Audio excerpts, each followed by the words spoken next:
Today is day one, the start, video one of the Dresden Sew-Along. Yay! We're going to be doing a Dresden Sew-Along. What's a Dresden? Behind Scott, he'll have to grab it. It's right there, sitting on top, for those that don't know. Here's this one? Yep. A Dresden is this right here. That's what a Dresden is. We are making big, huge blocks, just like this.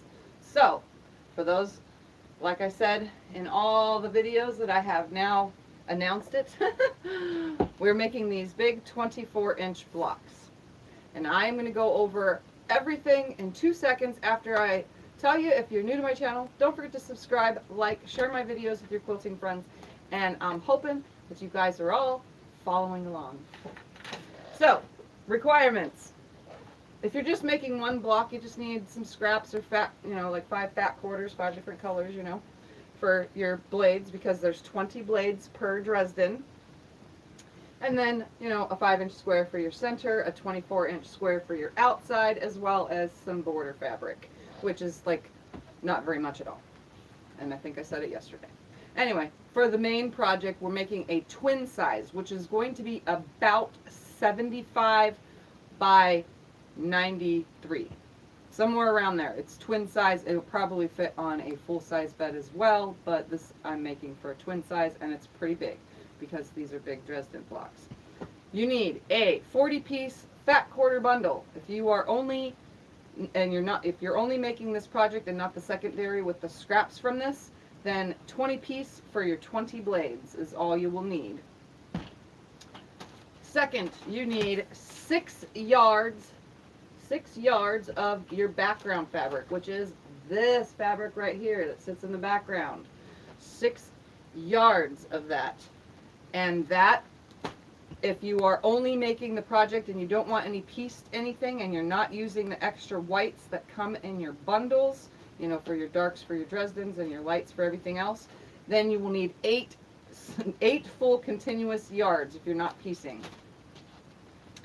And next you will need 2 yards of your sashing fabric and 2 yards of your final border fabric. And your sashing fabric is also your first border fabric. And that is the requirements, other than needing a Dresden blade. This is the 10-inch Missouri Star one, but if you do not have this and you have the small 8.5-inch quilting Darlene Zimmerman one, or any other one that's this exact same angle, which I don't know the angles of these. It's probably like 9 degrees or something. I don't know. Anyway, if you don't have the big one and you have the small one, we'll still work with that, and I'll show you throughout these videos how to cut with the small one if you don't have the big one, because you need 2 rulers for that way. The next thing you need is rotary cutter, a sewing machine with a zigzag stitch, and some matching thread. And that is what we need. So now that I have gone over that, we're going to start. You want to say hi to everyone, quick? But I will say hi to everyone that is here first. While I find my device and refresh, because I have not done that yet. All right. And if you see at the top of the chat post, there is a pinned message that says it says to post your pictures as you follow along in the Facebook group, if you're in the Facebook group. If not, you can go to Instagram. My link is below to my Instagram, and hashtag Tiffany's Quilting Life, so you can share what you're doing along the way. So we have Jim here. Hello. We got Nancy and Vicky. Hello. We got Judy and Chris here. Hello. Katrina and Emily. Hello. Teresa and Judy.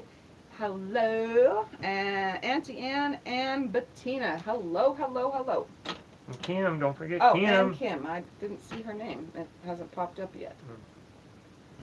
Anyways, hello to everybody joining. Again, as we got Jen here as well, and Billy. For everybody that is joining, this is the Dresden Sew-Along. Hi, Heather. Where did you order your fabric? From Missouri Star Quilt Company. And they are out. From as far as I know, from everybody ordering, they finally ran out of the bundle and the yardage, because I did this and tons of people ordered it. So I told you guys everything that I'm using. And yeah, so we're going to get started because I only have a couple hours. I don't only have a couple hours, but I have to make up for not being here tomorrow. So remember, tomorrow I will not be here, but starting again Wednesday will continue on. But I have an important test that needs to be done. So I am going to now open this bundle. Oh my goodness, do we ever really want to do this? No, Hi, we Bernie. don't, but it's Hi, open. Linda. Hi, Mary. So welcome everyone. If you have questions, just ask Scott and he will wave me down to shut up of whatever I'm talking about so that I can answer questions. So we're going to start by pulling out 20 of these colors, and these will be our blades. So I'm going to pull out 20, 2, 3, 4, 5, 6, and then I'm going to go back again. 7. I like this one. 8,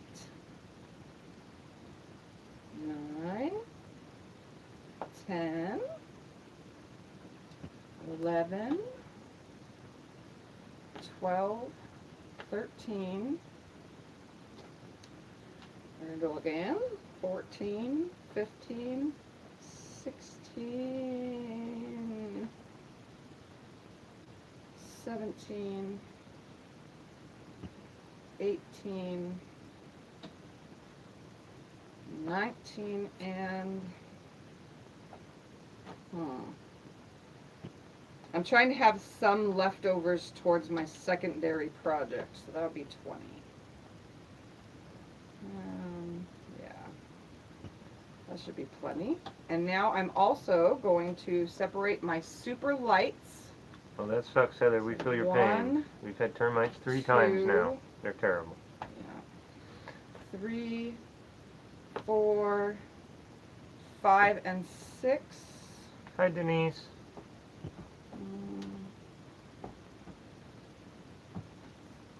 Alright, so 6 of them I've separated because they are going to get pieced along with my backing fabric. And I might even do more, but for now I'm just going to do 6. So that's 1, 2, 3, 4, 5. That's 3 blocks worth.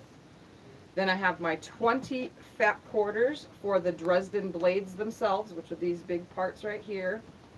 And I'm looking now because I just want to make sure that it looks good. And then the rest are going to go for my secondary project and other things throughout the everything. Kind of like that. I'm going to keep that in there. I'm just making sure. I have 2 of these. I want one Hi, different Podunk color. Curtis. She wants to know if you got these on the So Yeah auction. No, I did not. These were purchased on Missouri Star Quilt Company. Trying to think. I kind of want to put this color in here. Yeah, we bought them all online from Missouri Star that one like 2 months ago. It was a while ago. 3 months ago. 3 months ago. All right, and then the rest we'll do when we can with what we got. So for now, I'm just going to throw all that aside. Throw all that aside. We don't need any border or sashing so far, anything else. We're going to start with pressing our fat quarters, and we're going to, just one more time, this is what a Dresden looks like. So this is what we're making. If you're making just 1 block again, some scrap fabric or 5 fat quarters, and you can just repeat the color, or you can just cut from 20 different fabrics, which would be scrappy. So I'm just going to keep that behind me. And we're going to start by pressing all 20 of the Dresden blades, because that's what we're starting with, is Dresden blades. So if Scott will turn the iron on for me, we shall get started. I want you guys to start pressing your fabric, and you can just press your fabric as you watch and we chit-chat. You don't want me to do any ironing? No, not today. Podunk loves the cheddar color in the bundle. Yes, this is a very nice, very, very nice bundle here. But I'm keeping the darks towards sitting on my background fabric, and then my background is also going to be mixed with the lights. That's why I got so many pieces, and then my leftovers are going for whatever I need for this to fill in, and then secondary projects. So it'll be great. Well, we had our termites in this room here, Tip's quilt room. Yeah. It's one of the rooms. We've had them 3 times now, so we feel your pain, Heather. She has hers in the master bedroom. Oh, that sucks. All right, so if Scott will turn the camera this way and Yes. stay back there, and I'm just going to open all my fat quarters and start pressing them. I know I should have done this in advance, but I'm gonna move it this up is so a your head is complete in it. sew along, so technically you're watching all the steps, and I'm just gonna open them and do more than one at a time. So I'm just gonna, because I have a large ironing board. If you do not, then just know you just need to go and get these done. And hopefully I can have them all done and get to cutting today. Hi, Teresa. That's not hot enough yet. Why Give it don't, a second, why don't you just iron 1 or 2 and then start cutting and I can iron the rest? because I want them to be able to catch up. Okay. This allows everybody the time to start pressing your fabrics. And if anybody's curious, this fat quarter bundle is called Bittersweet Lane for Moda Fabrics. Heather It's says a you know. Kansas Trebles. Now you know we just wanted to see you open the bundle. Right. I'm hoping it goes pretty quick. It should. I'm pretty quick at making Dresdens. Hi, Teresa. Hello, hello, hello, everybody joining.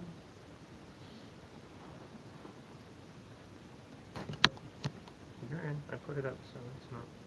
No, I was plugging the plug in, it was sticking out. So Oh. it probably wasn't sharpened properly. Oh, okay. Come on, iron. There we go.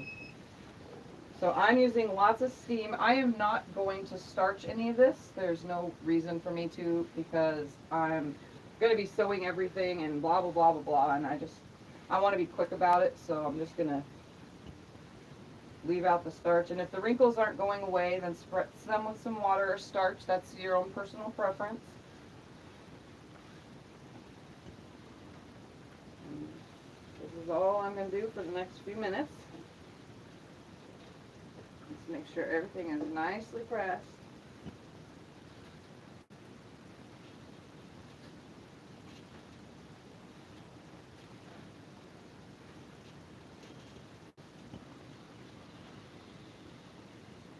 Stack over here. And I'm just going to keep pressing them so you guys can watch my backside for a while you're pressing your fabrics. Hopefully everybody is having a good day so far. I've been up since pretty early today, recording other videos, which you guys will see later.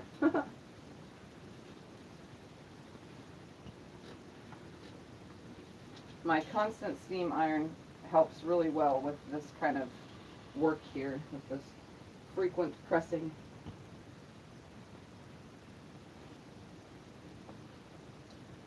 Such very, very, very beautiful, beautiful fabrics. Do you want me to take any of them, hold them up closer so they can see them? Well, you don't have to. It's not going to be very good quality.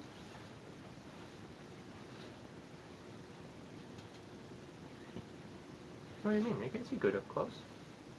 I can bring some up here. You want to. Well, gives them something to look at while you're ironing. Besides staring at my butt.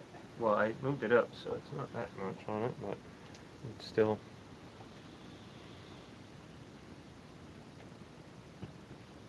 I'm just going to stack them all up as I do this.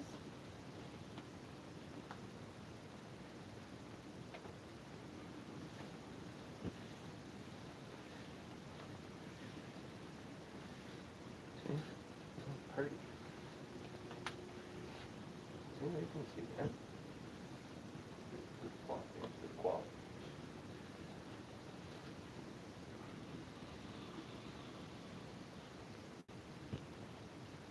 It's a lot of fat quarters to press, but I chose the fat quarter bundle to make things easier. If you're using 10-inch squares, then hold your horses, because that's already ready for cutting. And if you're using 10-inch squares, you need 2 packs, 2 layer cakes to do this. And that's with to make all 12 blocks. Hi, Patty. I forgot to say that in the beginning. But not on a quilt. Says I'm watching and working, but not on the quilt. She says, oh bummer. These aren't very wrinkly, so they're not really requiring heaviness on the pressing. Yeah, that's all right. Tell them that you can see a second while.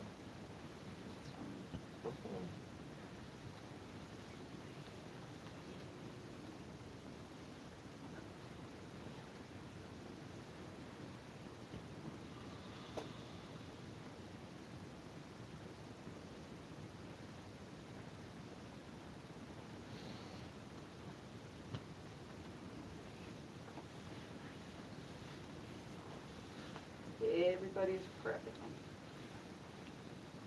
How many of you are actually sewing along? I would like to know that in the chat.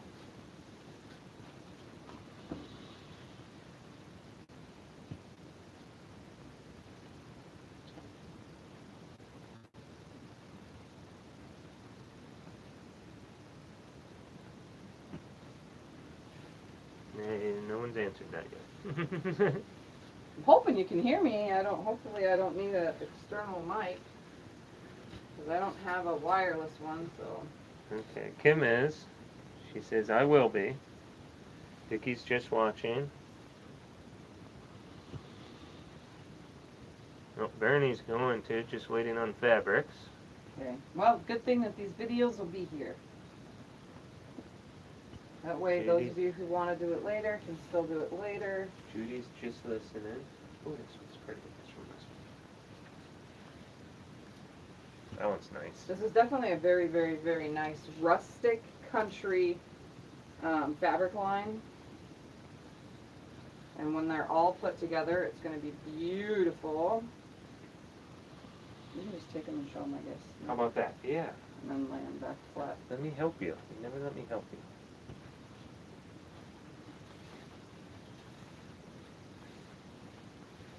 And for anybody that's curious, this is a quilt for a client, so I decided to turn it into a sew-along. Because why not? An actual sew-along, not just, here, I'll show you what to do. That way you guys can sew along with me. Now, Teresa's cutting now. Judy is going to be using pink ribbon fabric, which she's sewing along with you, and matching pinks. So I wonder, is she doing a breast cancer awareness one, or just pinks? Hi, Patricia. Patricia says hi. Hello, hello. Bernie's sewing along. Jim says, mine are sewed, waiting for my top and backing fabric to arrive. Okay. See, some of you are ahead of me because Dresden's are something that most of us have already done.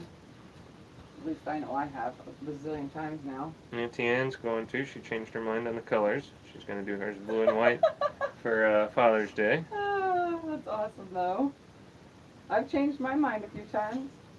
And this is a client who's changed their mind as well. So. Yes, but this time she's paid for the fabric and everything up front, so if she changes her mind again. Well, if she changes her mind again, then that's it. I'm not doing it again. She's already paid up. It's so well. She can just sell it on her own if she doesn't want it. Katrina's going to when she finishes her other quilt.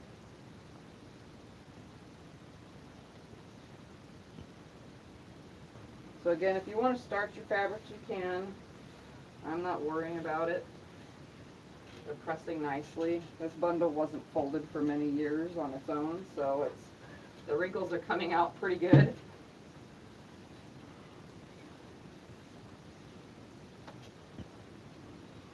This one's a cute one. I like them all. This one has, like, I don't know, polka dot stars. They're not really stars or polka dots. They're like a mix. The little sunbursts. Is that what you call that? It's cool. I like it. Sunbursts. I like that.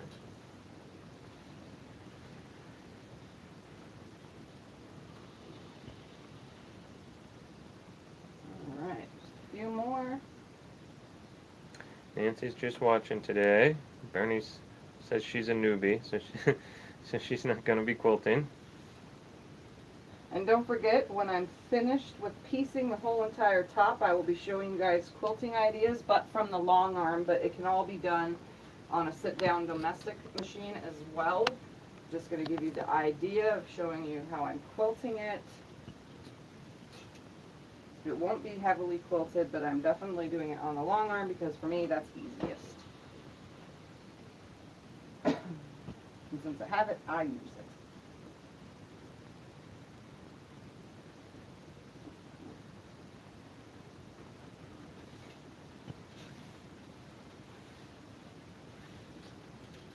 I like these so much, I want to buy a bundle for myself and make myself something, just not a Dresden.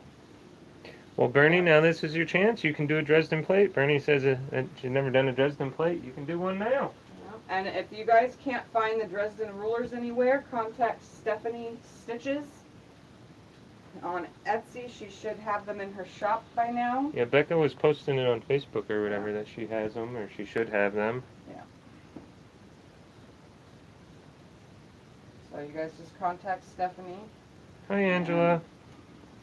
She should have them if you haven't gotten your Dresden ruler yet. Since the Missouri Star was out, I don't know, they're probably back in stock again. I don't know. It's been like 4 days since I checked.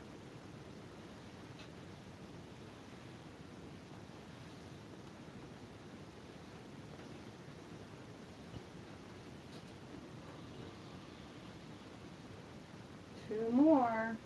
And we can start cutting. It goes pretty quick once you start. Well, for me at least, I guess.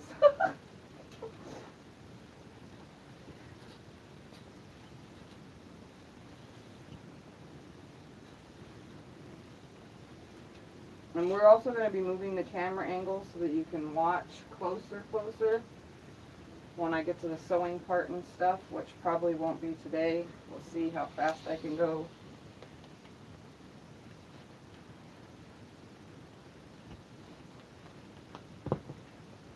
There you go. Here's another cool one. The orange with the flowers. Got some pretty stuff going on in these.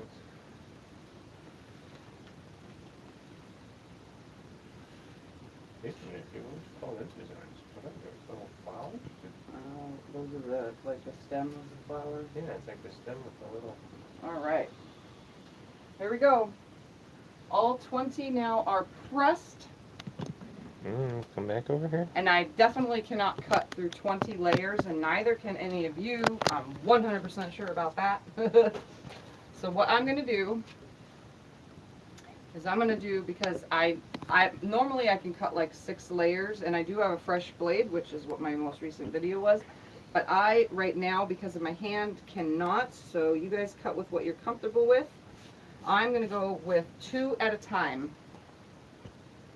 So here we go. Cutting instructions. Here is your fat quarter right here. It is in length. So it is running in the length of selvage to selvage. We are not going to be working with it like that. We're working with it in length. So we're going to start by cutting off the selvage, and we're going to come up 10 inches, and then we're going to cut again 10 more inches. So make sure your fat quarter is at least, let's see right here, if I pulled the selvage away, 21 inches. So make sure it's got to be, you got to have 20 inches of workable space. So we're going to start by, right here it is, turning it now, okay? But we're using everything in its length form, because you will not get 2 10-inch from this way because it's only 18 inches. So we're going to line this up, make sure my selvage is crossing a line. And I realized when I bought this thing, I thought it was really going to work with this holder on my rulers, but it turns out I cannot hold down with my hand yet on it. You're saying that you're so fast, you're an Energizer Bunny. You're such a fast stitcher. I'm just going to barely hold and see what happens. Do you want me to cut? Nope. Or do you want me to hold? Alright, so I'm going to come up 10 inches now.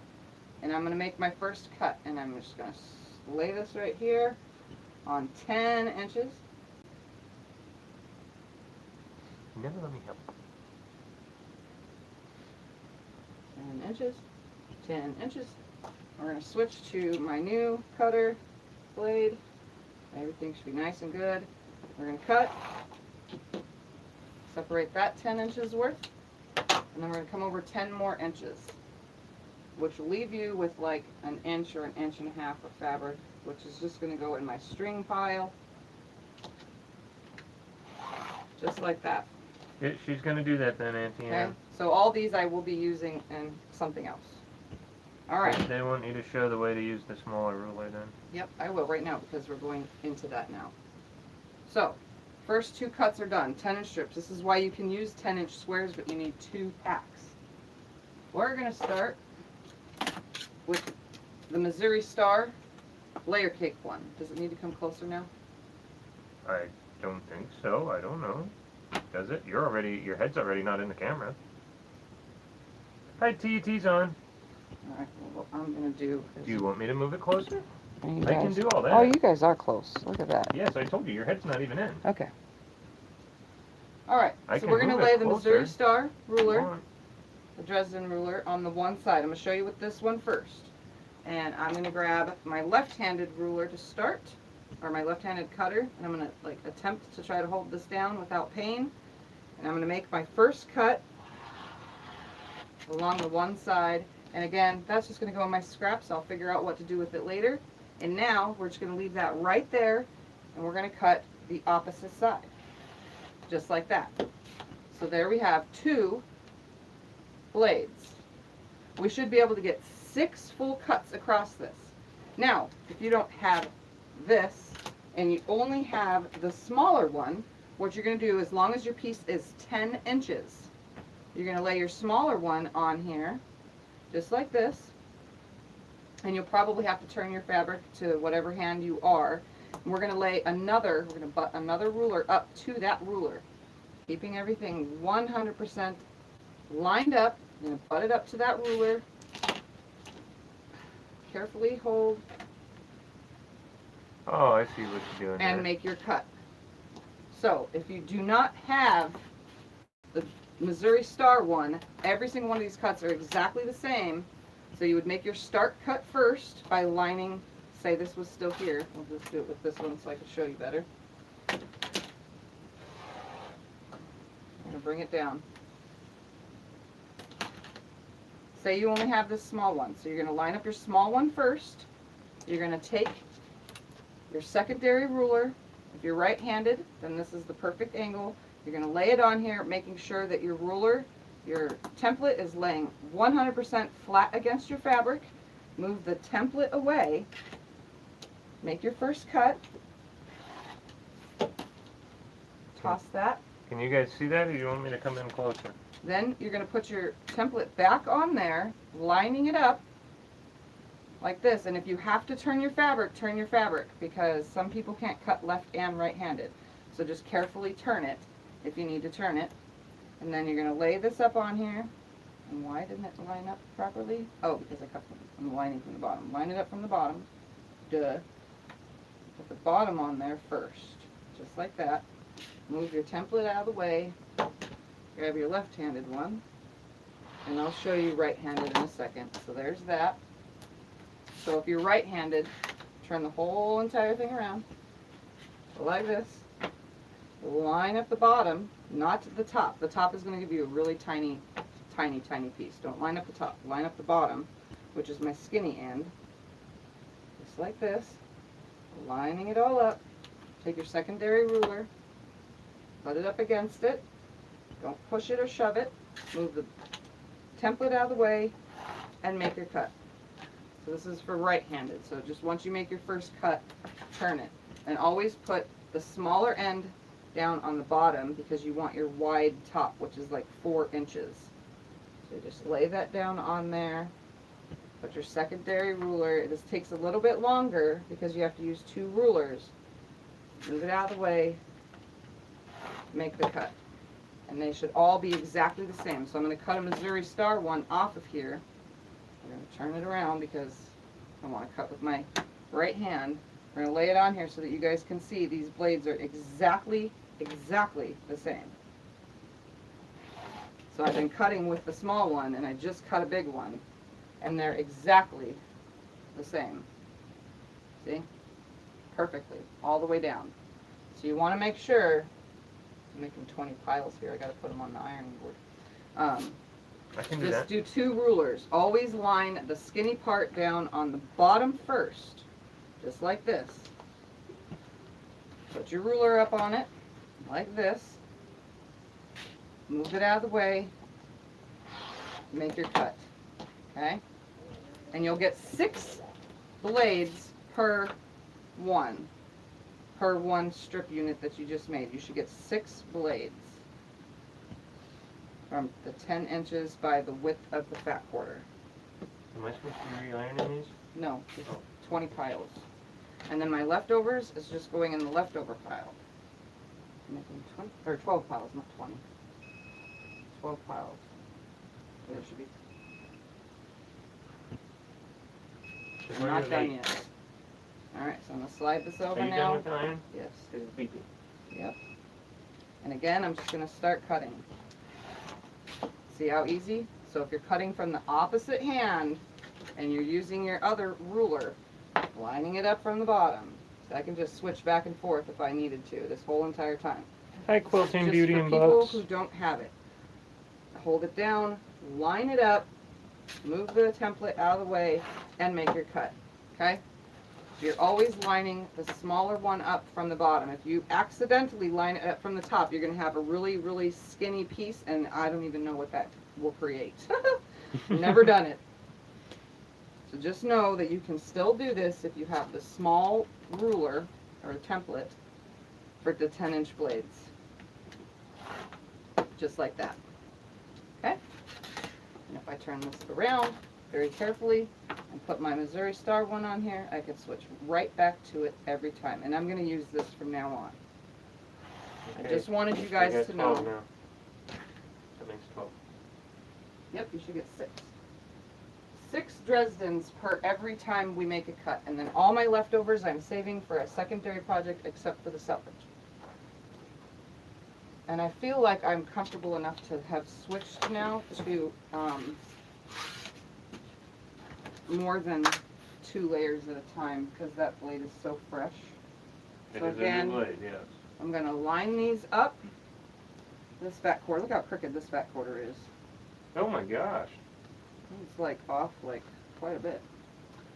No fret, just lay them on top. I'm going to go to 4 layers now and see if I can do 4 layers comfortably. Hi, Sue Ann. Lay them all on top of each other. And I'm making 12 piles as I cut them. If your wrist hurts at all, I can cut for you. You hear me? I want this to be 100% accurate since it's not for me. Yeah, well, the person that it's for ain't gonna complain if I cut them. I guarantee. Alright, so now I'm going to turn it. I'm going to line my selvage beyond a line. I'll make sure they don't. So I can cut all the selvages off at the same exact time. I'm going to line my ruler up. Take them all off at the same time. Don't cut too much off because remember, you only have like an inch left when you're done cutting 2 10-inch strips off of these. So make sure that you are getting the best of every cut. So I'm going to come up 10 inches, which will for me be 17 because I'm going in 10s from wherever I land. Right there. Right there. This ruler moves the fabric if I don't do it correctly. Move my left-handed one out of the way, grab my right-handed. Oh yeah, that's still cutting like butter. Look at that. And then we're going to come up 10 more inches.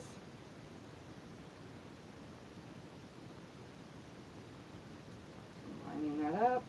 Lining that up. Yeah, it's cutting like butter. Alright. She's having fun, folks. She's having fun. I'm going to turn them, and I'm going to start making my cuts again. So I'm going to make sure I'm getting to the edge of all of these because there were some crooked pieces in here. I'm going to line up my straight line. I'm going to start cutting from this side first with my left hand. You can start with your right hand and then turn to your right hand again if you only can cut right-handed. Keeping my Dresden in the same spot and then cutting off. So Scott will be taking these into a pile for me.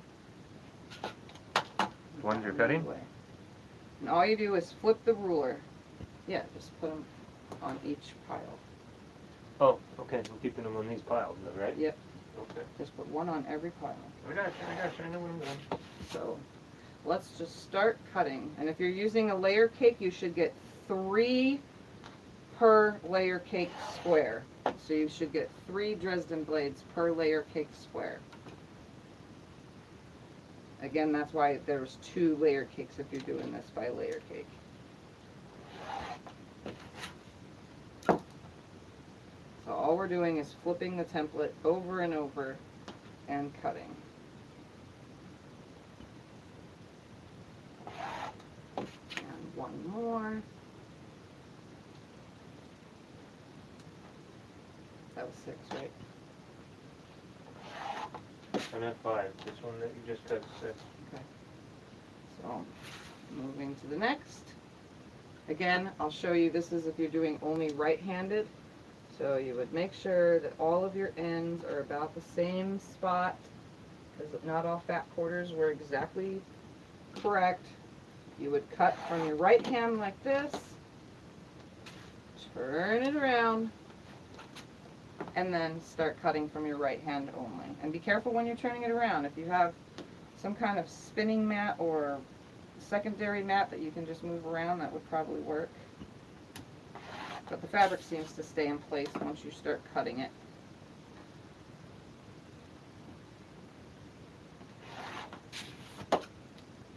Alright, so I'm hoping you guys are now starting to cut, now that I'm cutting. Come on, stay where I put you.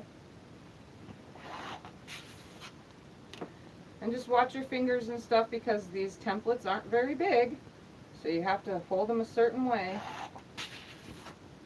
And just keep going until you cut 6 from every strip that you've created. Hi, Diane. And this is my last one from this one. Yep, one more. And we're good.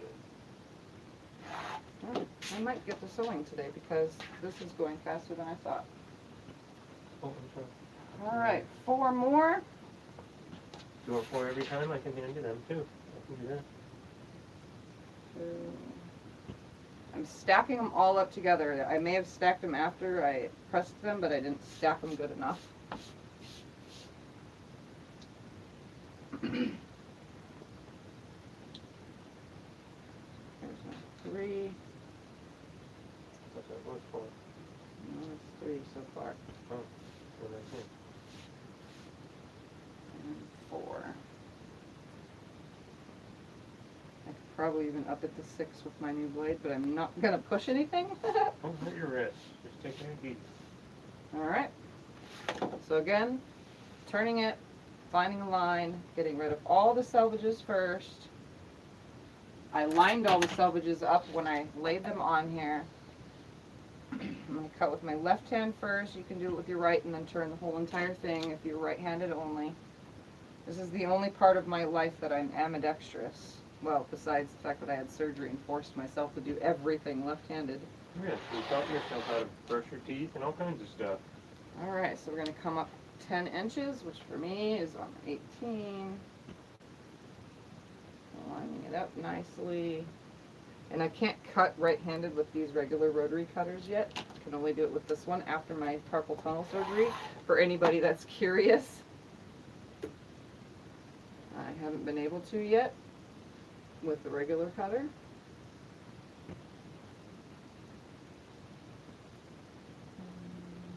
There. Right there. Alright, and again I'm saving all my strings because I can make something fun out of them. Move the big ruler. I'm going to just, for anybody that's joining in, if they don't know, we'll start with this so you can see. If I was lining this up to cut right-handed first, we're going to make sure that all of these cross.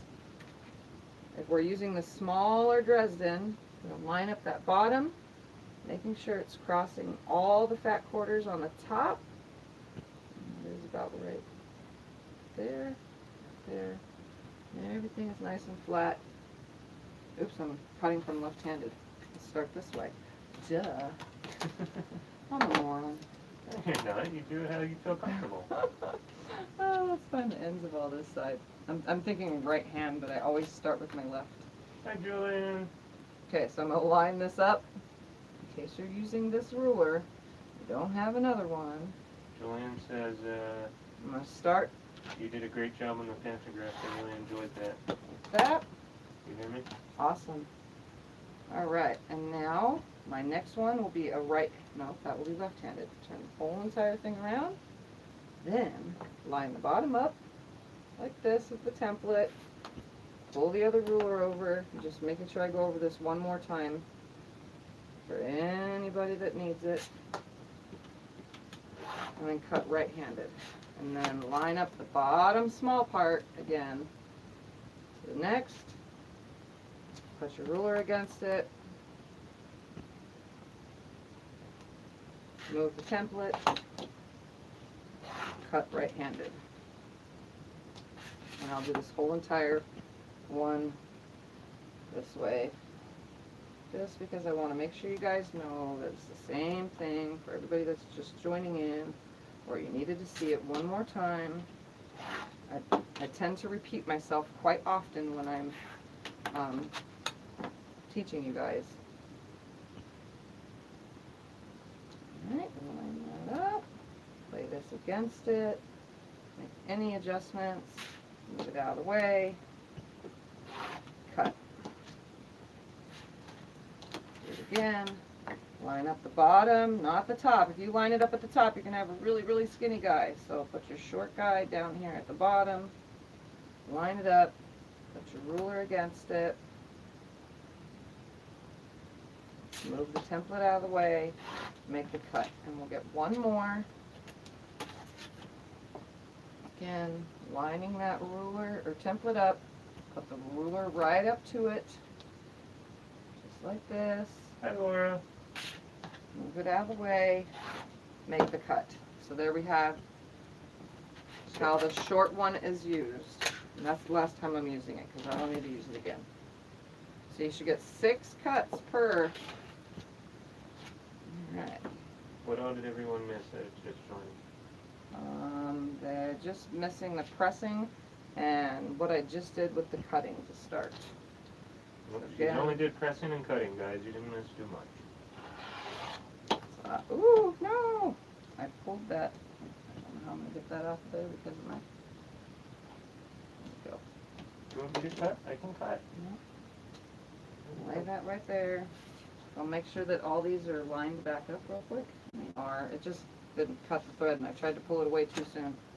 Alright, I'm going to line my template back up on here and cut 6 blades. 6 stacks because we're making 12 Dresdens. Laura says, I'm so excited for so long. Awesome. Again, these videos will always be here if you want to make a Dresden after the fact. And I've already done a Dresden video, probably more than one actually, but it was small Dresdens. This time we're doing the big Dresdens.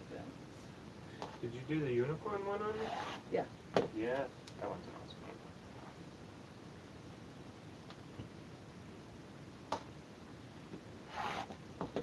And I'm cutting 4 layers at a time to get this done faster, hopefully. I started with 2, but my blade is brand new and I can actually cut, so that's a miracle. Alright. Is this 4? Yes. I might need some more lining up. I tried to do my best, but Yeah, you're horrible at that.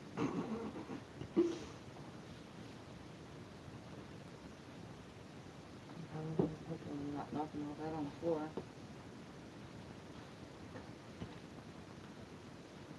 Okay, so I'm lining the selvages up. And if a selvage is thicker than another selvage, I actually line the top of the selvage up with each top selvage that you can see. And if the selvage does not have a white line on it, then you can, like this one doesn't have white on it, then I always take and find those little dots, the holes that are in the fabric along the edge of the selvage. Usually on one side it's got holes that go across the whole entire length of your yardage along the selvage. I line those dots up as if they were the white line. That's how I line up all of my fabric. Goodness, Laura has 7 Dresdens done for this so far. She Awesome. was working ahead. Her and Kim both. Kim was working ahead too, huh? Yep. And that's fine and dandy for those that have done it before. You Alright. have 6 left. You want to do 3 and 3? I'll just do all 6. Just run it? Okay. Run it. Run it. Alright, so I'm going to cut my selvages off all at the same exact time again. I line those up instead because I know that those are straight. I like barely have to hold on to this because this ruler is a non-slip ruler, so Do you want me to hold it down for you? we're going to come up to the 10 inches. Making sure I say it every time, 10 inches from your first cut to your next cut and 10 inches from your next cut to your next cut. You sure? It's hard to line. Slide that out of the way. Come up 10 more inches. Here. And up. She's being ornery, guys. She's hurting her hand. She won't let me help. Come on. Online. There we go. And this is the only time I really ever use my mat as my cutting numbers. Usually I just use rulers, but for this we're cutting the 10 inches anyway. Alright, we're going to turn them. Make sure all these are about the same. And they are. Make my left hand cut first.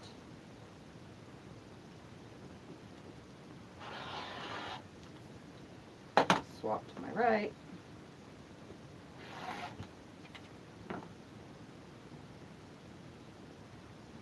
And just keep turning the template and making a cut.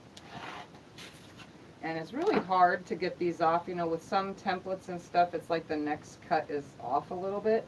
These actually stay pretty darn good when you're doing the bigger ones. So I don't have to like remake my cut to straighten anything out.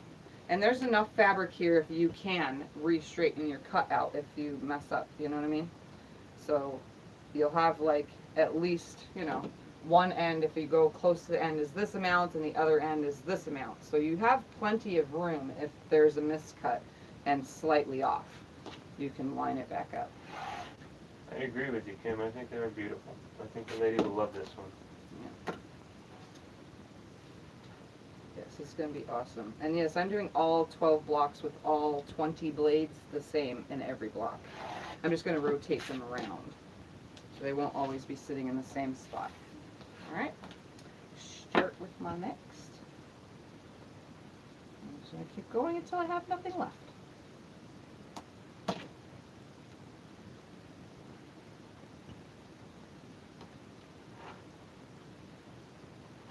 This blade needs to be changed soon too.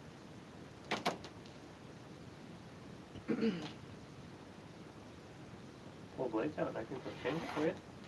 Or you use the other one. Oh no, it's fine. It'll last the rest of this project. Okay. It's only my first cut of every piece of fabric, that's it. Angela says you're so speedy. Well, I have 6 left to cut after this. As Katrina said earlier, she's the Energizer Bunny. Yeah. And since I'm short, I'm not struggling too much with my table being this low because I'm short, so I can stand or sit at the table comfortably and cut. So I'm not having really any issues with that. And one more.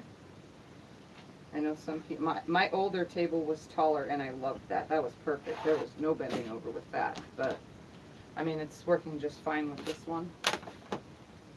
Alright. Kim calls you Speedy Groff Zalas. That's funny. And don't forget, I'm going to remind you guys several times throughout this video, there is a pinned message at the top of the chat to join the Facebook group. And if you're already joined, please, if you're sewing along, share your projects for me to see when I am done. I would like to see what everybody is doing. And if you're not on Facebook and you're using Instagram, just do the hashtag thing and Tiffany's Quilting Life, all one word. No what is it called? A hyphen? No, not hyphen. What's the little thing? Apostrophe? Apostrophe. No apostrophe. Just all one thing with the hashtag Tiffany's Quilting Life, so that I can see what you guys are working on. Nope, we want to see all you guys' work. I don't care who you are. We want to see it. I don't And care even if you're you're a not beginner doing- or if you're advanced. If you're not doing this, you could share photos of what you're doing, and I'll see those later too. And one more, so I'm taking the chance on this last of it and cutting all 6 layers at the same time, because this will be the last of my cutting for a while anyway.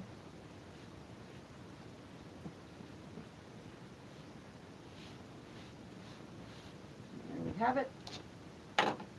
Turn it. Now line them up straight, just like that. Make the first cut, taking all the salvages off at the same exact time. This is more like it. Take it easy. Remember, these are thicker. Mhm. Don't hurt yourself. Bam! Just like that.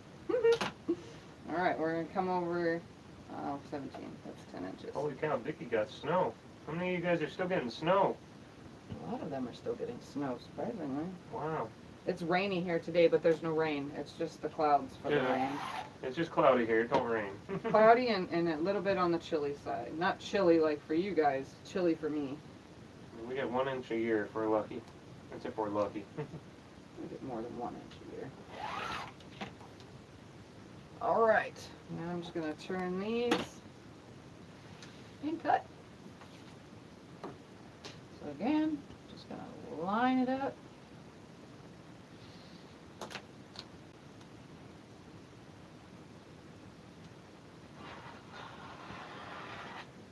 I'm going to start both of these just because that way they're both done. That's Fine. right there. I got all of them. I'll clean up all the stuff on the floor for you then, once you're done, okay? Mhm. Why don't you just go all the way to the edge with it? I do, but some of them aren't fully to the edge. Oh, okay, okay. That's why. That's what I wanted to know. That was my question. Okay, well, let's finish this off, and then we could start sewing. I figured I would be fast enough to start sewing today. You guys know me How long did you plan on staying on? for like 2 hours. Okay, because yeah, you're right at an hour. So you'll have plenty of time. And for those that are just doing one block, I'm going to start with just one block, so that way that's done and out of the way.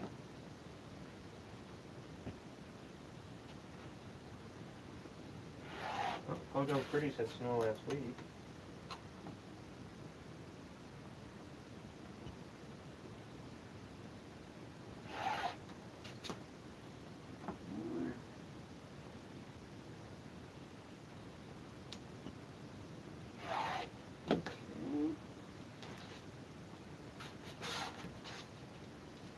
And last part. Look at that, going so quick. You guys want some of my energy? Here you go. There you go. You need this energy. This is the only time you have energy. Be Yeah. honest. With your MS, this is what your hobby is, what gives you your energy.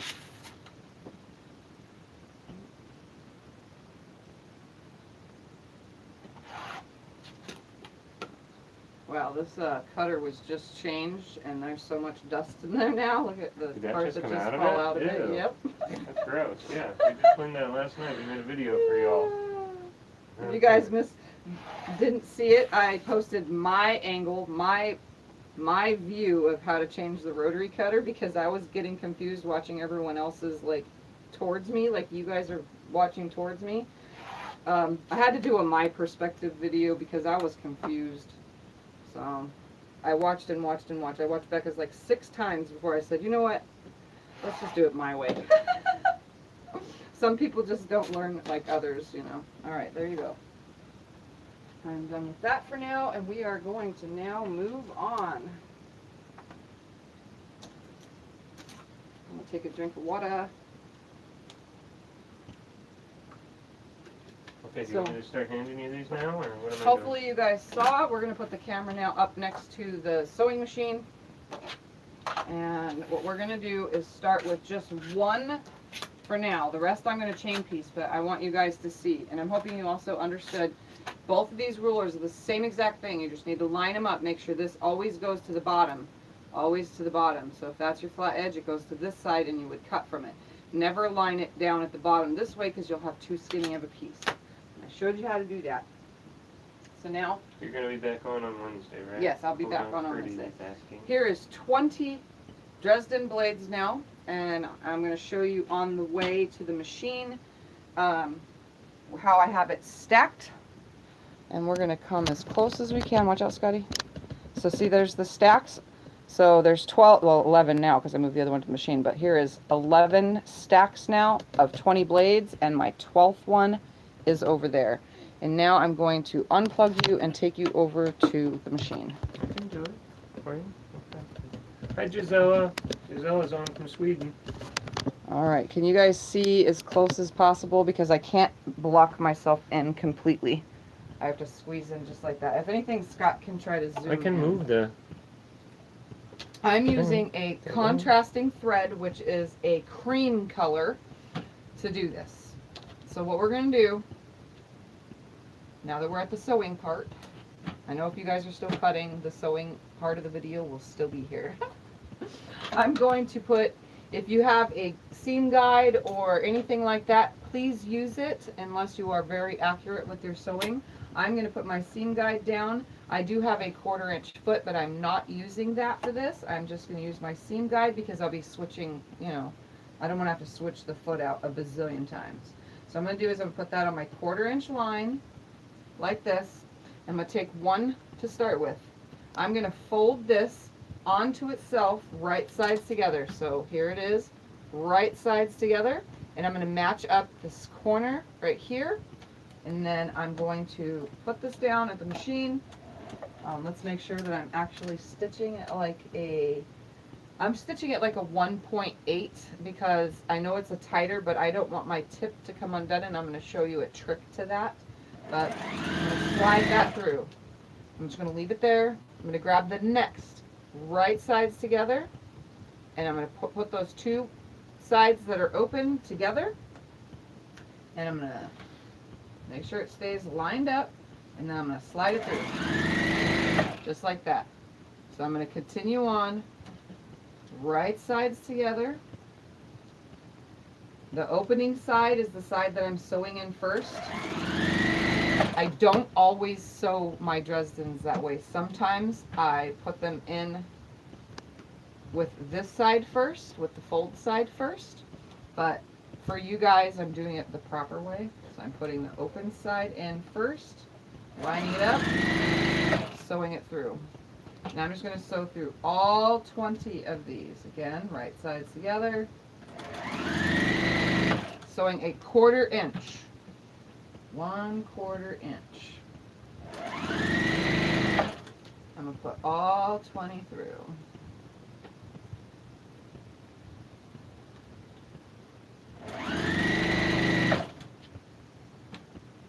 And this is the part that probably will take the longest because we have 12 sets of 20 to sew. But I chain piece the whole lot of them, but I'm showing you how to make one block first. That way if you guys want to get ahead, you can, since I won't be here tomorrow. And that's fine with me. It don't bother me none. We'll be back on Wednesday, though. Same TIFF time, the same thing. Yes.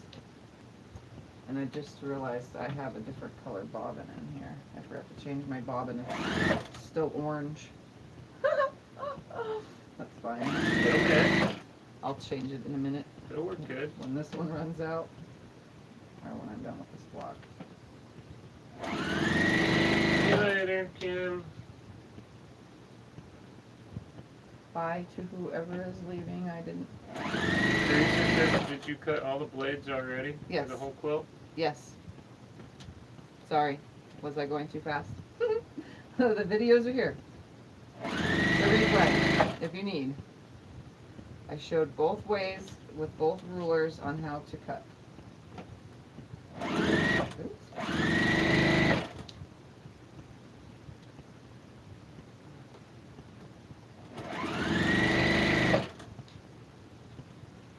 do me a favor, Scott? Can you get my little black, not the full hand one, but just that little half hand black one that's laying on top? Yeah. The rubbing is starting to annoy my hand. Yeah. Actually, more than the cutting did. Alright, here's piece 20. Again, I'm going to say it one more time. This cute little one here? Yeah. Right sides together. Match up the 2 points like this. And then put those 2 points under the machine and sew them through. Give me 2 seconds. I'm going to put this on so that I can stop rubbing my palm where my Bernie wants incision to is know against this. why are you using a contrasting thread? I'm actually using a thread that goes with everything, the cream, but I'm using contrasting for when I sew the Dresdens down. That's what I meant to say. Sorry, I probably said something else. Alright, so I'm going to break that thread. Oh, I thought you were now. going to sew those together next. No, I'm going to sew hot one block first so that everybody sees Sorry. how this is done. For those that are just doing one. So now I'm separating every single one of these. I'm just throwing them to the side. Teresa called you a brat. Yes, you're super speedy. Hi, Yeah. Beverly. I don't mean to be, but I do want to keep these videos to 2 hours or less per video. So, Hi, alright. Vicky. Vicky Here. Nobles is on. She was enjoying your tutorial. Yeah, fun. Alright, so here is our Dresden. It looks so weird, right? We have a whole stack of these weird looking things. What we're going to do, and this is what a lot of people do, but I do 2 different ways. Fold one side over, like this. Can you see this? Is it showing up good? Yeah, I'm clear. I think it's good. Okay. Yeah. So I'm going to fold the mind. one side over, and I'm going to spin it to the opposite side like this. So my seam is going to one side underneath there. And then you're going to take a little poker tool, which usually comes with, the Dresden is a little wooden poker tool. It doesn't come with the Missouri Star one, but I'm going to take this little Dresden and I'm going to stick it in between there, and I'm going to poke my point out so that it's super sharp. Now, say you're not getting it sharp and it still looks, because your seam is in the way or it's bothering you in some sort of way. What you can do, and this does take a little bit longer because you have extra cutting to do, is you can find your seam that you just sewn, find the stitching, and right before the stitching, take away the end like this. Can you see that? I took away the end just like that. So you can do that right before the stitching. Don't catch your stitching and don't catch your tie-off stitch either, because that will open your blade up. Then all you have to do is flip it. Don't worry about anything else, because now the seam is out of the way. And then re-poke your point like this, and you have a nice perfectly sharp point, and your seam can go one way or the other and it's just fine. Again, let me show it again. So you can either leave it full like this, flip it to one side like that, twist it and keep it under there, and then use your poker to keep that seam facing that one direction. But what happens is, what's dulling it is the fact that your seam underneath there, the seam is kind of big, it's bulky. So I personally take just to snip it right before the stitching. Again, I'm going to hold this as close as I can right before that stitching. Can you see where I plucked that? Is it showing up good on the camera? I think so. Okay, so right before that stitching, not on the stitching, not under the stitching, before the stitching. And then turn it. You don't have to worry about flipping your seam one way or the other. And then you pop that point out, and then there is nothing touching the tip of this Dresden blade now. It is completely flat because there's now no seam there because I angled the seam. So I literally cut off a piece that is this tiny and angled. So it's creating like a V. Teresa wants to know if she can send you her fabric to cut for. I'd probably get it done pretty quick. So right before I cut a V notch before my stitching, I'm not cutting the stitching, I'm not cutting anything close to that stitching. It's just very about an eighth of an inch away. And when I poke these are super pointy and there is no seam touching that end. Now say you are an open seam presser, you would snip the edge right here at the end. I'm not going to do it because I'm not pressing mine open, but you would separate the fabric right here at this point, you know, and then make a little snip down to your stitching, and then when you open your block, what'll happen is part of the seam will go one way and part of the seam will go the other way. But what's still going to happen is you're going to have a bunch of seams still sitting there because it's going to want to fold over because it's a 1/4 inch seam and this is a tight point. So I personally take that extra second to just snip, and I'm going to snip them all because this is how I do it. I do it in like chain order. I just take that extra second to snip away all of these little V's off of here so that you can see. I'm going to hold it up to my hand. The little V's just get snipped off, and then I turn them. And there are some instances where I don't snip them away, but this I want to lay as flat as possible because when I go to stitch it down, it's going to be thick already with 2 layers of fabric, as well as having extra stitching from the applique part, and it's going to be going on to the long arm. So the less bulk, the better. For me, you don't have to take this extra step if you don't want to, but I am. So, and during this period of time, I'll probably be just passing them to Scott and he can snip all these off, but since I'm only making 1 block right this very moment, I'll just do this for now. But as I go, he can pull all 20 blades off and keep them in their color ways that we have them together so that all 12 piles don't get messed up. He can be the little snipper of these. So if you have a little somebody to help you or a little helper, and if you don't want to do it, you don't need a helper. If you don't want to snip those off. So now all I have to do is just fold them under like this and poke them wherever my poker just went. Oh, there it is. So I'm just going to turn them all now. When Gisela says that is a great tip, Tiffany. Yes, I do this, and if you get too close to that stitching, just remember when you stick this through right here, it'll poke all the way through. Any poker that you use of any sort will go all the way through if you got too close to your stitching. If you don't get too close to your stitching, your seam will lay one way or the other on its own, and by the time we get to the iron, you'll still have a perfect point. And that's what we're looking for, is that nice, like sharp point. And then I just do all this before I get to the iron, and then I do take my pointer to the iron with me in case anything shifts or adjusts, but I'll show you guys how to do that because that's the next step after all these get pointed out.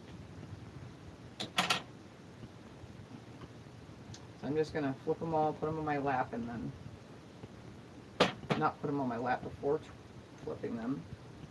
But remember, you don't have to take that step. You can just fold it to one side, twist it, poke it, and then we'll press it, but it just won't be as sharp of a point. If you were taking this to a quilt show, they look at those sharp points on your Dresdens. Well, let me tell you, because I've already taken a Dresden to a quilt show. They look at your points. They look at everything.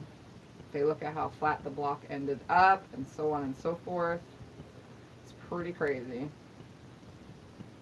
And if you guys hear gurgling, that's because my stomach has started to do its really loudness. It always seems to do it when I'm on camera. I can't really hear it from over here. Okay. So I don't think it can. Well, just in case. You Alright. hungry? I'm going You to need throw all snack? these little pieces into my garbage. Have any of you guys ever entered any quilt shows before? There's 80 people watching. Let me hear from you on that. Oh, I already poked those. What am I doing? Not thinking. That's what I'm doing.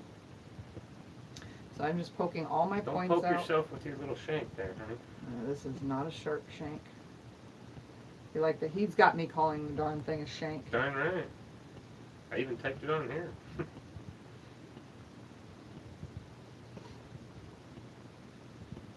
I'm just making it nice and pointy.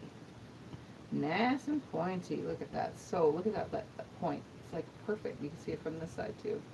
Goes right to the top. There's no Because I cut that V away, the shape of a V, it's literally, there's no second layer until about right here. So it's pretty far down. It's about more than 1/8 of an inch down.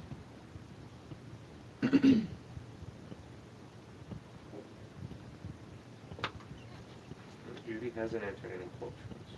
That should be a goal. We should get followers to enter some quilt shows. See if we can get them in there. Get some ribbons won. I enjoy entering shows. You guys know that's my thing. Yeah, but it's a confidence booster. You enter them, we'll get some of your followers to enter. We got good quilters on here. I mean, T's on here, Teresa's on here. They both have teaching stuff. I've seen plenty of everybody's work on a site, Facebook site. Some of you guys do some amazing work. All right. All my points are up. Can you plug the iron in now? Because we're going to go iron. Okay. Wendy wants to know if you got any comments back from the quilts you entered in the virtual quilt show. Hi, Wendy. My recent one, I've only got one comment on one of the things. Because I have a quilt show. I'm entered into a quilt show that just ended like 2 days ago. No, yesterday. Or maybe it ends today. Or maybe it goes till the 30th. I don't know. All right, I'm going to bring my little tool with me over here just in case I need it. And we are going to now go over to the ironing board. And I want you to stay close, please. Well, this is super close, honey. How Okay. close is close? All right, so we got the Hi, iron Suburban. turning on.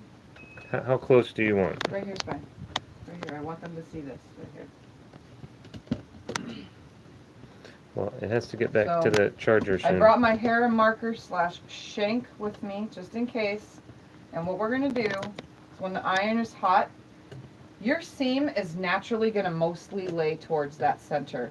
It's just what the block does. If you get that point good and your seam isn't totally full up here, what it's going to do is they're going to lay, if you push it down, very center. And then it's centered up with the end. Now there's 2 ways to find the center. You can find the center by folding the block like this, creating a little crease right here at the top, and then lining your seam up with that little crease right here, just like that. And that's how I know that this is one straight line all the way down.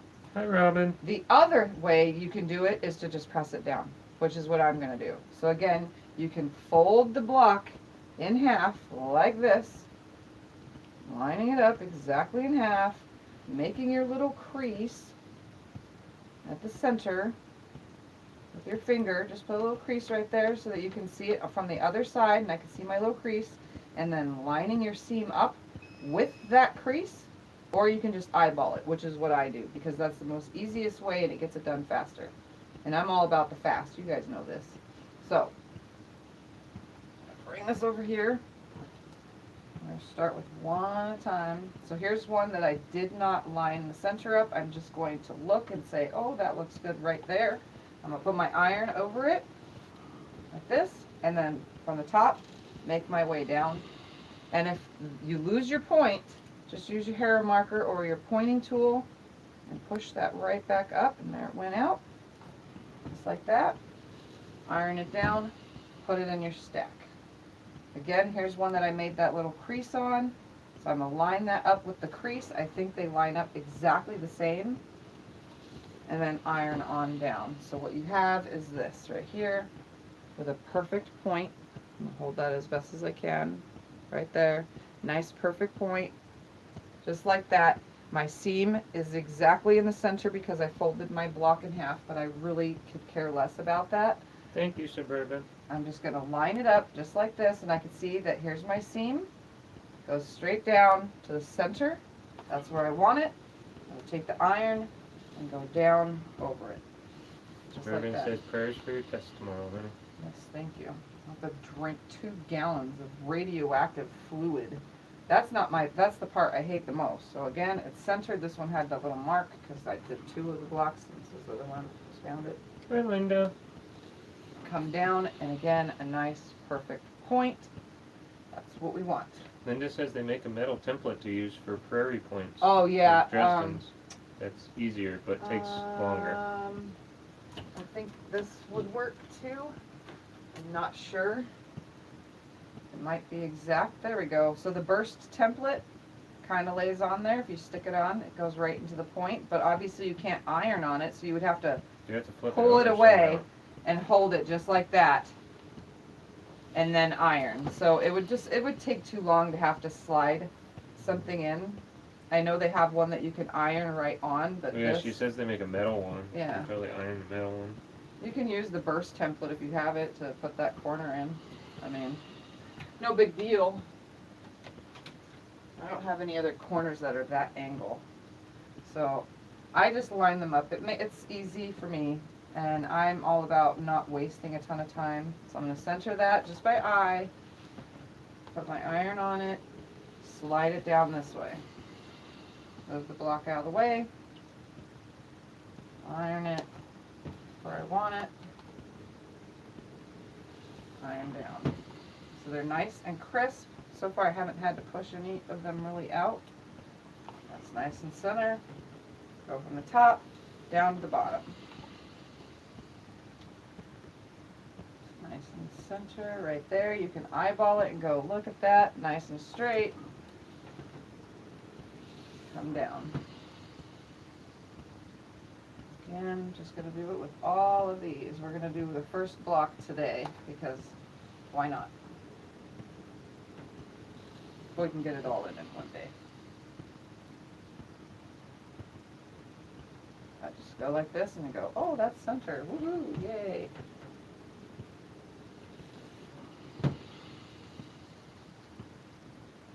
If you guys want to go and purchase some extra thing to press them the best way. If you had an open seam, just remember to keep your seam open as you do it. It's best to finger press it at first. I'm just making sure all my seams are lying flat. It doesn't matter which way they're going because I cut out that little notch, so it's going to fall whatever way it wants to fall, as long as you're pressing them center. Fall whichever way it wants to fall. I like that. Yep, Does it its own is. Like thing. this one right here just went to the left, and this one right here is going to be going to the right I like that. because it just goes the way they want to go.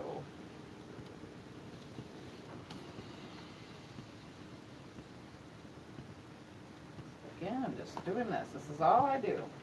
And when I'm done with, after making this block, the rest of everything is just going to be chain iron. I'm going to make all of them, snip all of them, iron all of them, sew all of them.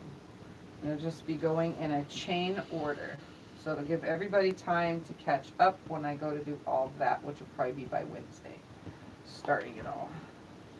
Since I'm only doing one block today, for those of you who are only making one block. Centered. Oops, this one's point kind of left the building, but we're going to make it pointed again. Put the iron back on it. And there we have a nice sharp point. And last one. Good night, Gisela. Bye to those who are leaving. And remember, all these videos will be available after the fact. I'm not going away. Hello, Jake Klein at Land. I'm just going to call you JK. Okay, so I now think you said your name was Joyce the other day, but I'm not Watch out. good at remembering names. we're going to come over here now. Sorry for the bumping and wiggling, but this part needs to be I'm going to unplug mine. right here. No, because I'm going to need it again soon. If Okay. it starts beeping, we'll just touch the handle. Okay, that I can All do. right, the next part I can actually sit for. Yay! I need to sit. Do you need a drink of water or something? I actually am going to take one right now. Oh, I meant get you a new one. I didn't know you still had one.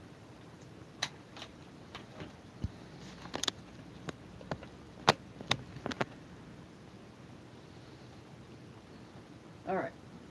Now we have all 20 pieces, and what I'm going to do is lay them out in a pleasing order to my eye. I'm going to do 1, 2, 3, 4 of those. 1, 2. I think I have 4 of each color. If not, I'll just do whatever. Nope, I don't. I have more than 4 of each. I'm going to put that one there, that one there. And more reds, don't we? Another red here.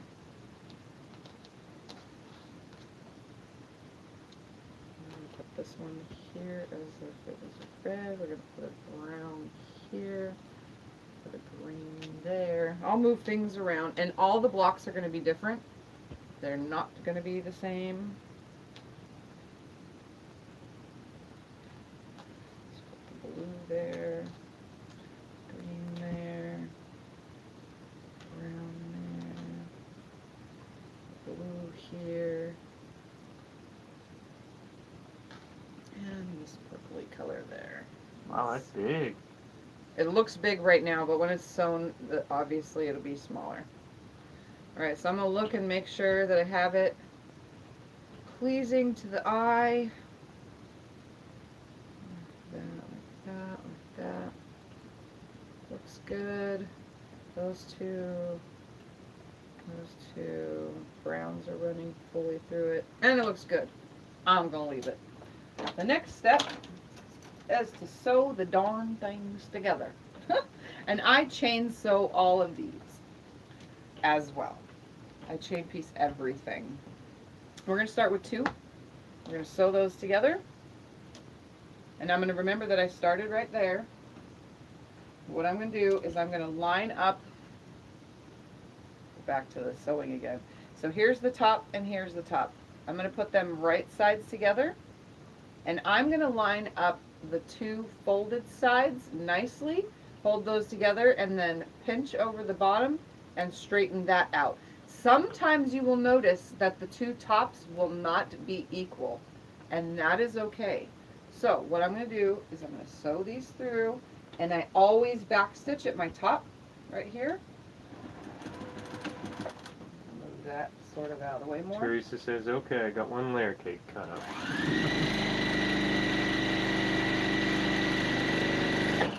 Now I'm chain piecing normally, but for now I'm just going to pull this off.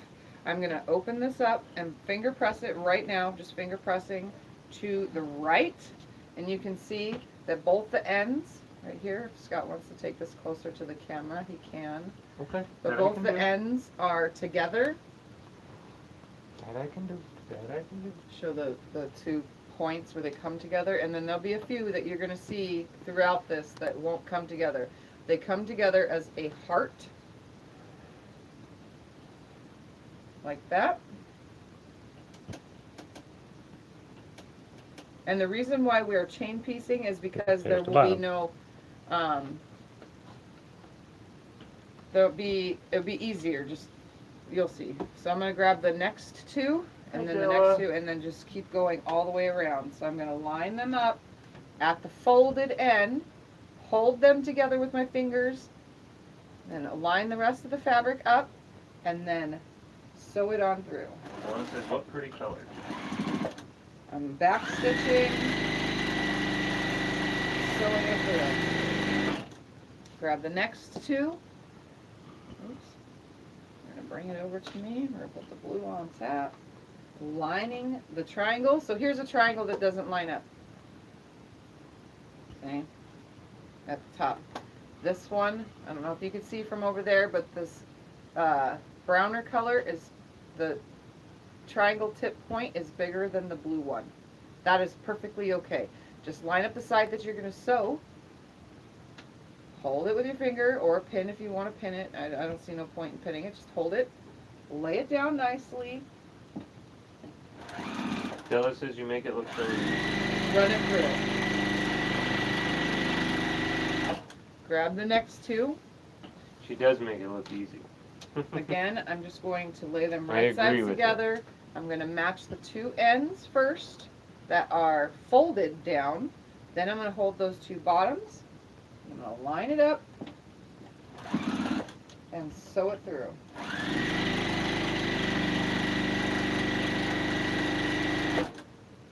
Grab the next 2. Everything is now being turned around as I go.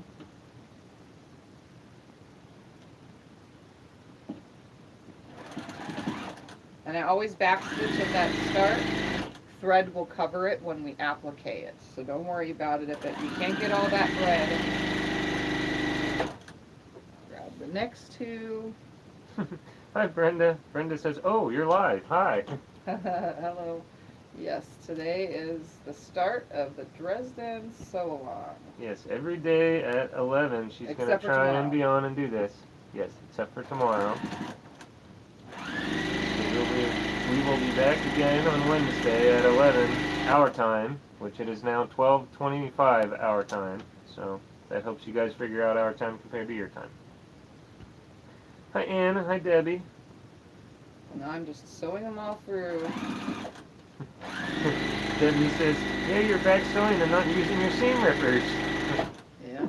Yes, Debbie, she finished that other quilt. It's all done. It actually needs to be binded. Then it's 100% done. Yep, I have one more. Okay, so here's another one. Example, that brown one is taller than that green one. The whole thing lines up, but the way it folded, it didn't fold right. Everything can be cut exactly the same, but the folds, they don't always match. Ann wants to know what's the name of the fabric line. The fabric line is Bittersweet Lane. What's Bittersweet Lane? From Kansas Troubles. That's all I Bittersweet Lane from Kansas Troubles for Moda.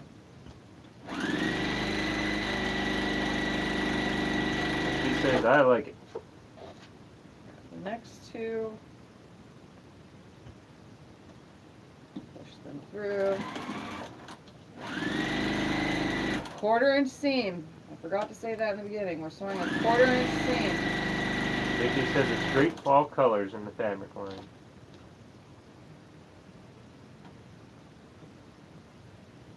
Alright, line those up. Oops. Debbie says, "Brilliant. I totally Love the Dresden." lost my 1/4 inch seam there. See you later, All right. Angela. Hi, So Nina. now as I snip these apart, I'm going to go back the other way around, pressing them all to the right. And I'm just going to lay them back where they were.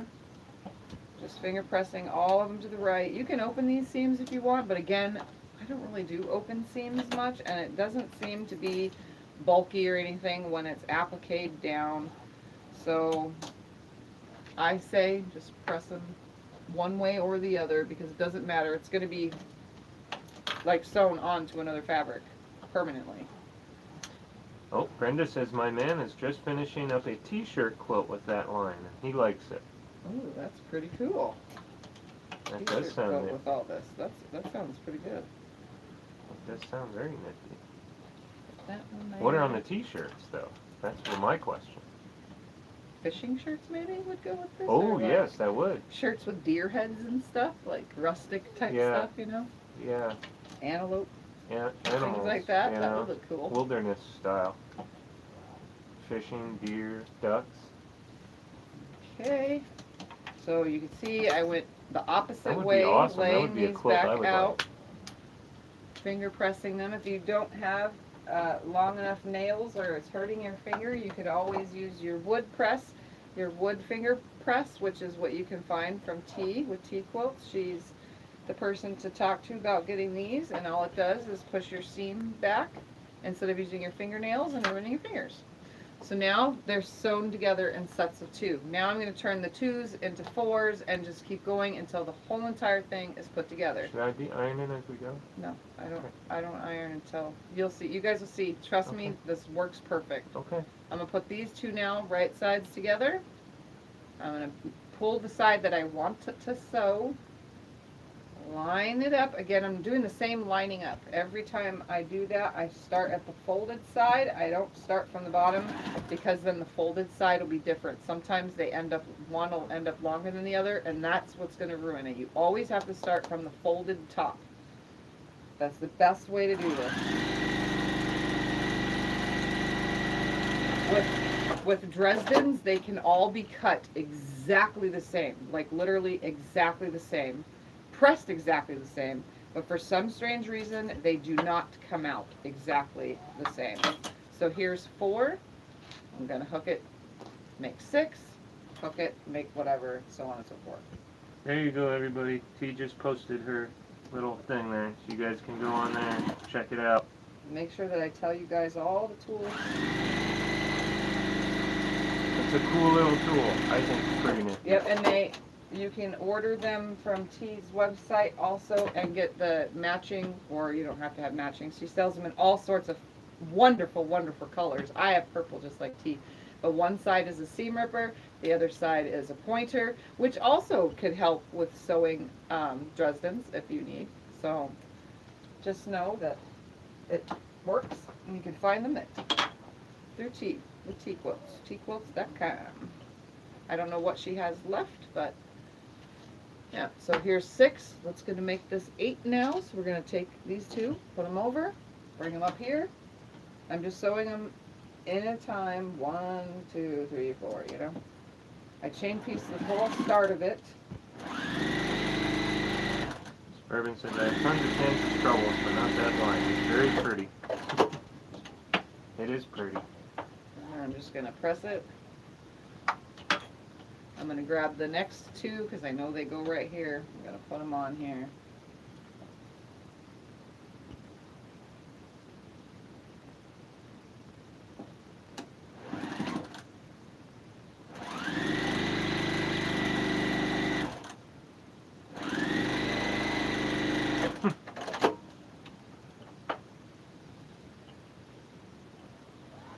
And I'm saving my finger.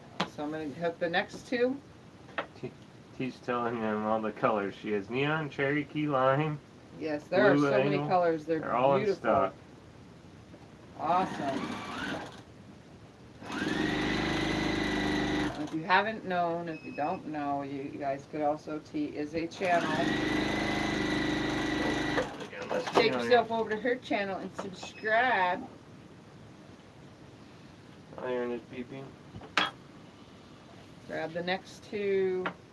Like, I'm literally hooking them all together. I know, like, Missouri Star and stuff does them in sets of 4s or 5. Hooks 5 together and then hooks all 5 into halves. I don't do that. I find it easier to just do what I'm doing.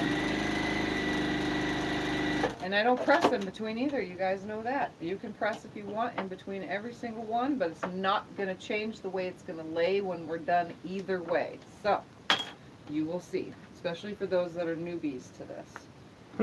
Pressing in between is not going to change how this is going to lay. It's not going to lay flat. It never lays flat. I've done 1, 2, 3, 4, 5 Dresden full quilts, and I still have a ton of Dresden stuff I've never even finished that they're started and sewn on, but they're not appliqued yet and stuff. And yeah, they've never, ever, ever laid flat, pressed or not pressed. It gets flat because you make it flat when you take it to your ironing board.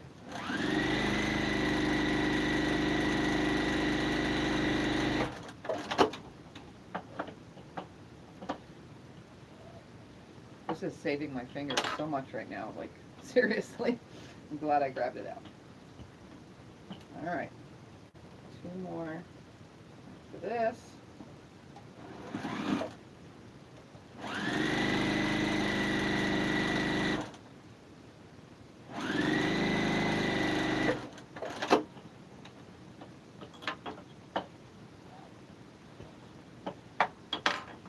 Alright, last one. And this is the part that everybody gets confused with after this last one is sewn on.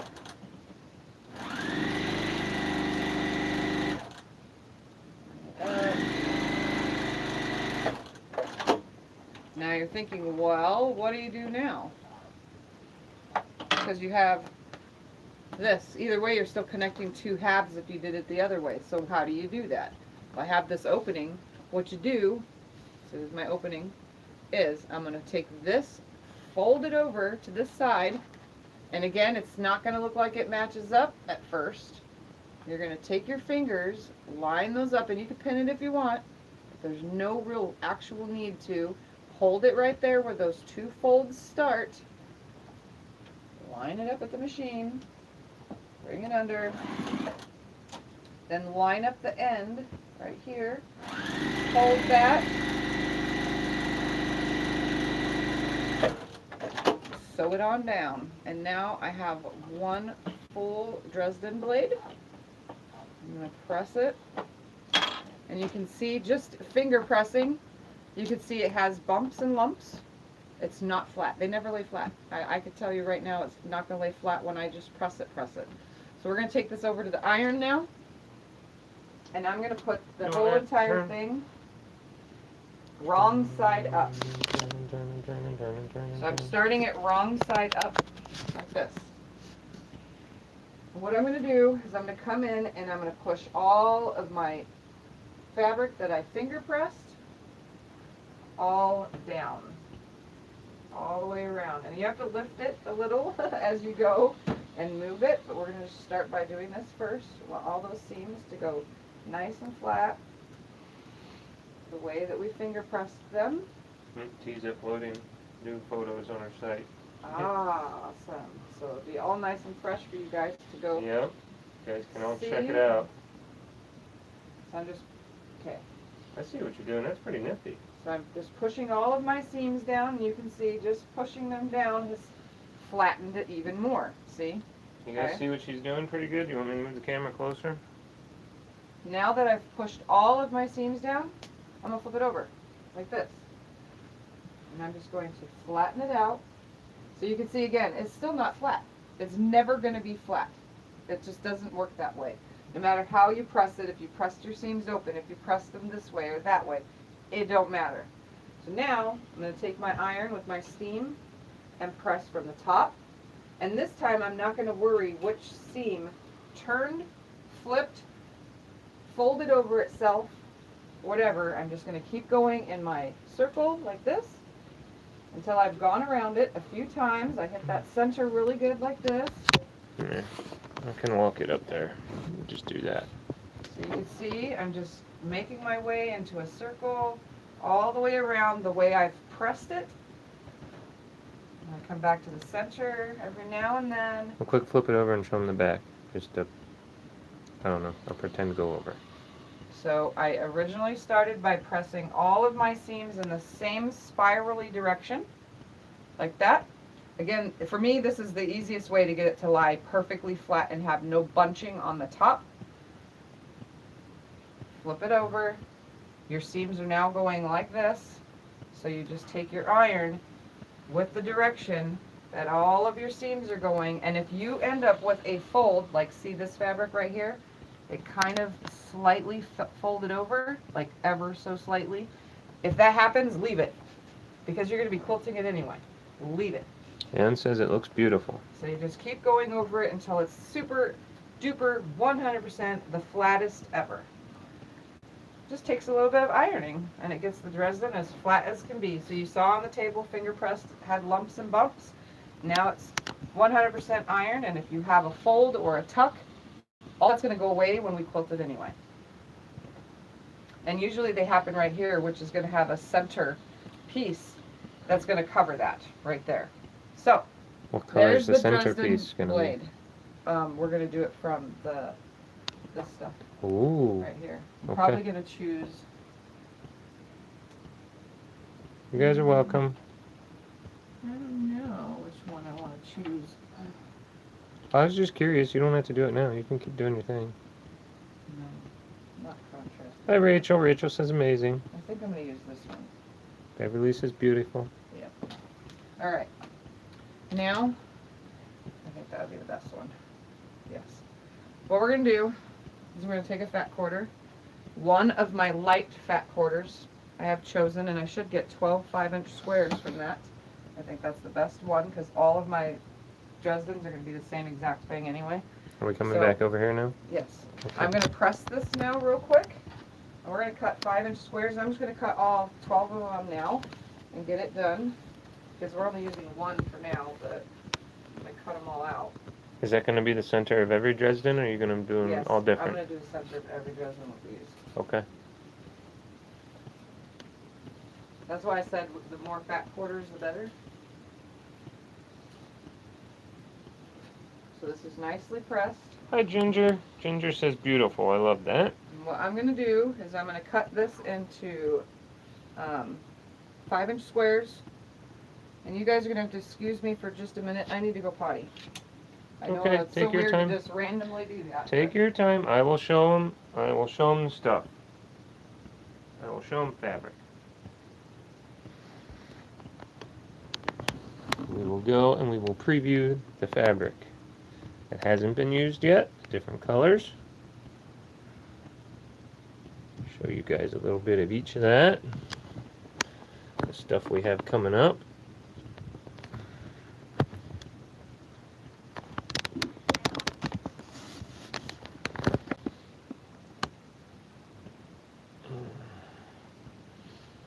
You guys can see all of these different colors.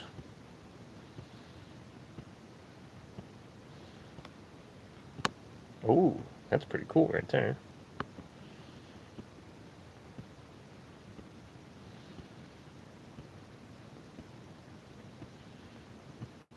I like that one. That one's nice too. Look at all these.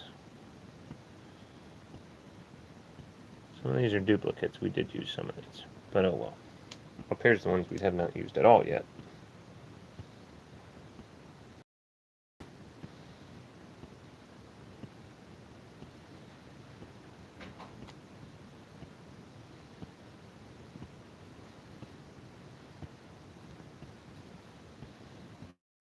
And let's see, I'm going to let her open this, so I'm not going to open it, but I'll try and zoom in, show you guys what it looks All like. right. And she's There we go. back. After a gallon of urine. Okay, you don't say that stuff online. Huh? Oh. I'm going to now cut this into 5-inch squares. So I chose my center from my fat quarter bundle. This is what I want for the center of all of them. Hi, Carissa. So I'm just going to cut some 5-inch squares from this. 12 Ginger of loves them. your pants also, honey. Oh, thank you. Yes, they're super adorable. They have hearts. and She plus says, size. love the fabric and love your pants. All right.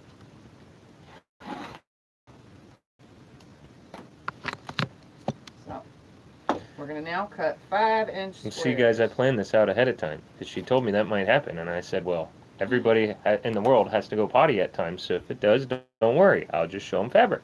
So you can So, either We had that planned. have to measure your 5 inches out, or you can cheat like me and use a 5-inch wide Missouri Star ruler, just like this, and make things so much easier, and just go like this. Cut your 5-inch squares. Making it easy on myself. So they'll all be pre-cut for when I go to do all of them. I'm just lining the ruler up with the end. I don't have to worry about doing any measurements, just lining up the ruler. And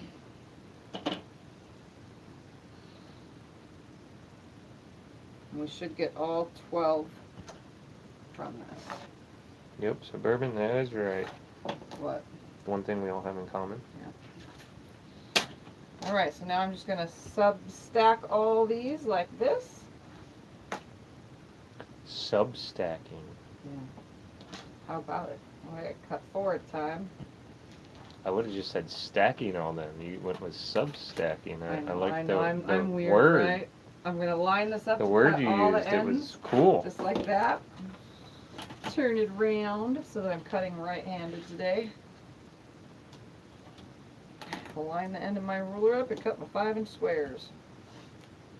So if you're using a different fabric for your 5-inch squares and you didn't buy a 40-piece bundle, choose it from your background or your sashing, I mean, or your whatever. 1, 2, 3, 4, 5, 6, 7, 8, 9, 10, 11, 12. Holy cow, we got 100 people on here. All 12. Wow. My 5-inch squares, and then this just goes with my stash of leftover pieces. Alright, so I'm just going to take one of these for now and put it aside with the Dresden. And now we're going to open the background yardage. And I'm not pressing any of this. I'll tell you that right now. I'm just going to open it and start cutting from it. If you guys are curious, I am using Sweet Holly String of Lights Tonal Tan yardage. And I have 6 yards here. That was in the requirements. Because I am going to be cutting a certain way. So I'm just going to go with My first cut, it seems wrinkled because it's definitely right off the bolt, but we're going to press it anyway. So I'm going to line it up. I know everyone says press before you cut, but I'm just going to line it up to where both are crossing like this. Because I'm only making one block to start. I'm going to line this up nicely. I want both those salvages to meet. Screw it. I got to press a little bit. Yeah, it's Kind of funky. Kind of funky right off the bolt. Line that up. Wow, they don't really cut their fabric straight. Nothing against Missouri Star, but somebody else needs to do the cutting. Off of the bolt. Alright, let's straighten this up and press it real quick. Because it's definitely not, it's a mass. Diane says hers is a royal purple. Alright, here we go. I'm going to press this area first. Just like that. I'm just going to press like 25 or so inches because I'm only making one block to show you for now. I don't want to waste it because I did exact like math for this. It's soon 1 o'clock anyway. Well, we'll get this part started at least. Well, it's so that up to you. everybody I'm knows just what to do. letting you know. I didn't know how long you wanted to stay on. I'm just letting you know. Right, I'm going to pull this back up over here. Line it up on my cutting mat, just like this. Everything's nice and lined up. I'm going to, that's so not straight at all. I don't like that, so much waste to me. Anyway, I'll line it up nicely, just like this. And I'm going to cut off all this side to make it nice and straight to start. I'm left-handed. Just barely have to hold this down. There. And we're going to come over, this number's large, we're going to come over 24 inches. 24 inches, okay? So we're coming to 24 inches. So start from the beginning. Use your mats to cut over 24 inches.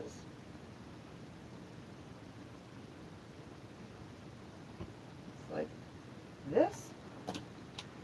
Find my other cutter. Cut 24 inches. Just like that. For now, I'm just going to put that out of the way. And what we're going to do is, since some of these blocks, I'm going to sit down for this. Since some of the blocks that we're making are going to be pieced, some of these cuts are going to be different. But if you're just making one block, you could always turn this whole entire thing, just like this, put your folded edge along the edge of the line of your cutting mat, put the folded edge along there, and then cut at the 12. 12 and 12 is 24. I did some math. So you would line it up, cut at the 12, and then have the leftovers.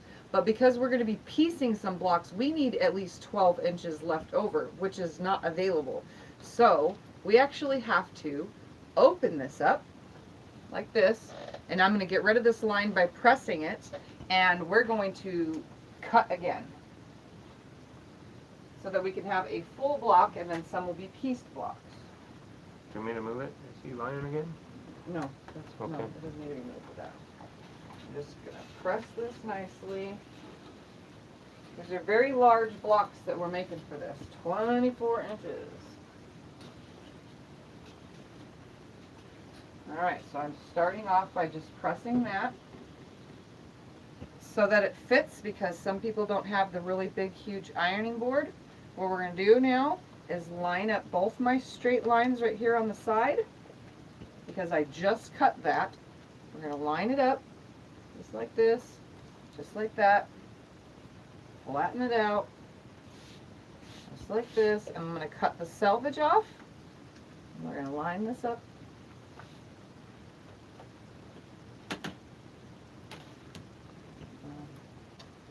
There we go. going to cut the selvage off first, just like this.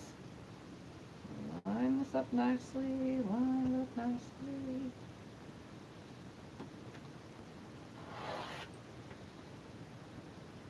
And we're going to come over 24 inches again.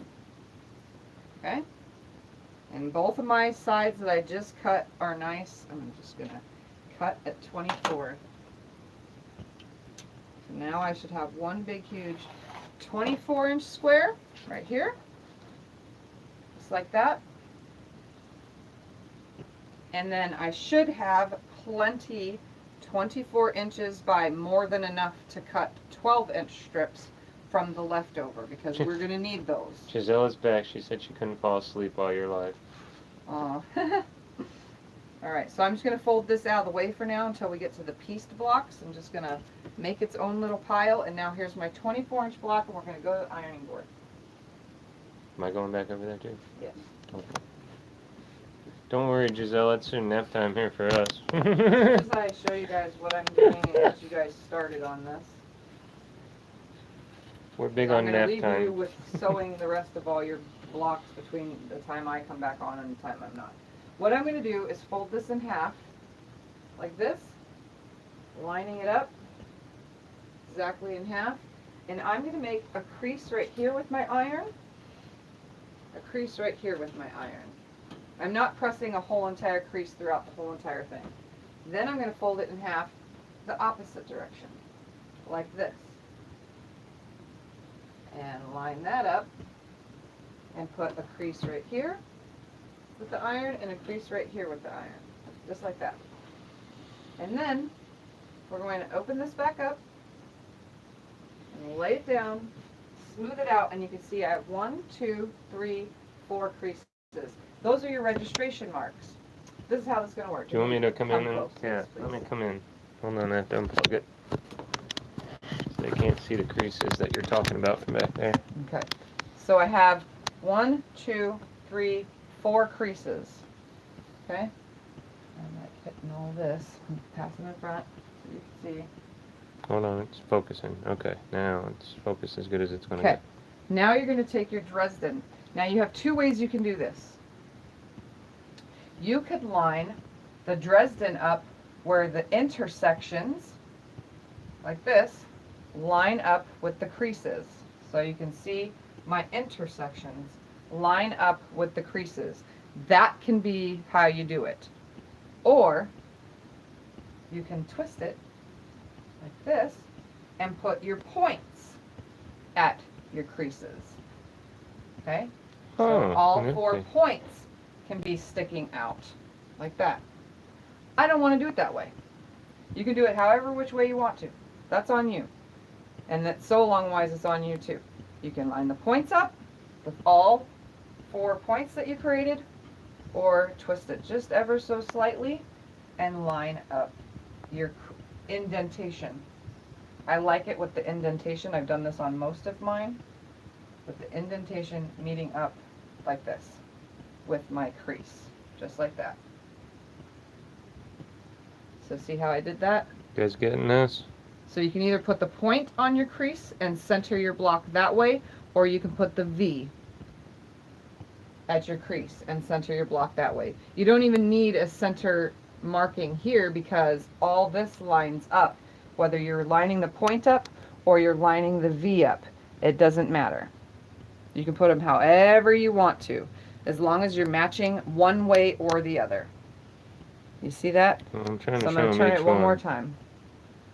Line up a point, line up a point, line up a point, point, point, and point. So you can either put the points, It's hard to see some of these.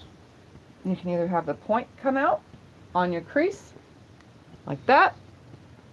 Gisela says, Just great know- tip again. Again, this is why I don't do the point at the crease. Because see right here, even on a 24-inch block, I'm going to lose a 1/4 inch of that right away. Right? Plus I'm going to have stitching right here. So it leaves it pretty tight. But if you So that's why line you go it in up there. Okay. I right like your way. here, like this, in your V, oops, I keep hitting it, knocking the other sides off. That's a good idea. If you line it up honey. with the V, Now when you take away your 1/4 inch here, look how much space you have between the block. You have more room. I like your way. So it's up to you, however you want to do it. It's totally your choice. This is how I lay it on here. Just like that. Okay? And now, you can back up now. Okay. So I'm going to leave mine laid on here like this. Just going to center a little bit better because I was trying to do it while showing on the video. Teresa says that she likes it better in the V also. Yeah, I like it in the V. So now I'm going to take and press. I know this seems stupid to do this, but an extra work, but I'm going to press it now where my Dresden is laying so very flat on top of this fabric. Very, very flat on this fabric. Just like this. My creases are still there. Nothing has moved. It's just going to stay right there, and it's super flat. So now what we're going to do is we're going to make that center circle. Grab your interfacing and cut out. He's got to turn it back to me now. I'm coming. I don't like to move it real fast. I don't want to make people dizzy. You guys It's need there. to cut from your 1/2 yard of the SF911 fusible Vicky says that was a interfacing. super tip. Yeah. On your interfacing, I'm just using a whatever, but I got you guys to have a 1/2 yard, which is a fat 1/4's worth, and you'll have a little bit extra for something else, which is the secondary project we're going to do. Cut that 1/2 yard into 12 5-inch squares because you need 12 5-inch squares. So I'm just going to cut a single 5-inch square out right now for my center circle. And this is where the fun happens. What I'm going to do is I'm going to start with just the interfacing, and then we have our square. I don't need the square yet. I'm just going to set the square aside by the machine because I don't need it yet. I'm going to take my interfacing and turn it into a circle. There's more than one way you can do this. I like to fold it in half, so it's open, fold it in half like this, and then fold it in half again a second time, like this, matching up the ends. Now, if you're not good at making circles, and none of my circles are going to be exactly the same because I'm showing you guys this, but you could, one, find yourself something when you lay it on here that creates a circle. So you could take a cup, you can take a plate, you could take a bowl, as long as it's going from this side to that side, creating a circle. I can do several different ways because I know how. So like here's another circle. I mean, you could find tons of these around your house, all sorts of different circles. And you can just lay them on here on the corner with it folded. Grab a pin and draw my circle on here. But instead of coming into the crease of the circle, so like when this is laid on here, it kind of wants to go down in a little. Instead of doing that, make your line come straight to the edge. That way, when you cut this out, so here's my drawn line, I'm coming straight from that. I'm going to cut on that line, and then I'm also going to keep it going straight when I get to this side instead of curving down in. Then you have a nice big circle. Mine's kind of squarey type circle, so I'm going to unsquare it because I use such a big piece. But I'm just going to fold it back in half again and just trim it a little bit better on those lines. Hi, Shirley. Heather, I think we all know what you're talking about. You know, the exact crab. Alright. So now I should have a big circle. It's kind of squarey, but I'm going to leave it because I really could care less. Because when I sew right now, it's not going to be that. So just cut that out so you have a nice big circle. This is plenty big, but we're going to be folding and turning this.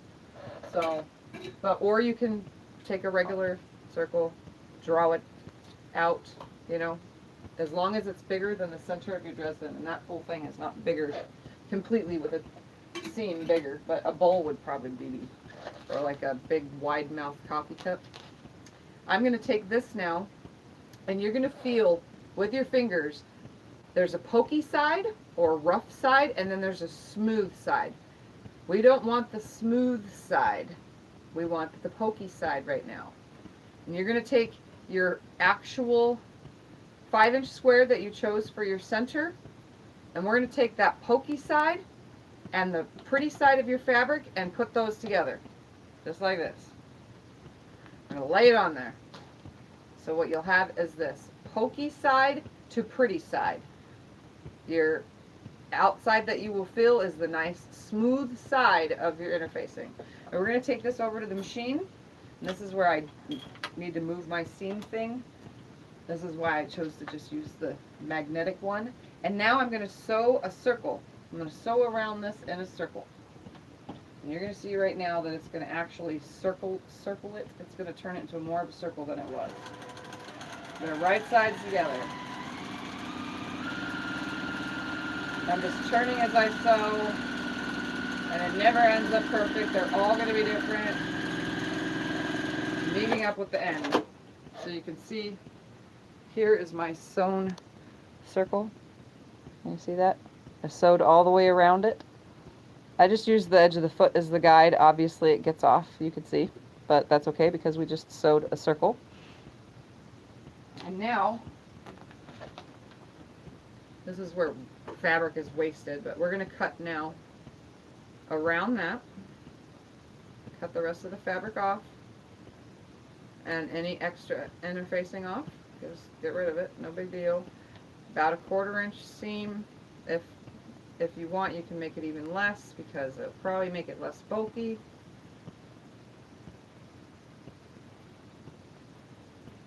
And then I'm going to go with my scissors and I'm going to snip right up to my stitch line all the way around, about a 1/2 inch apart.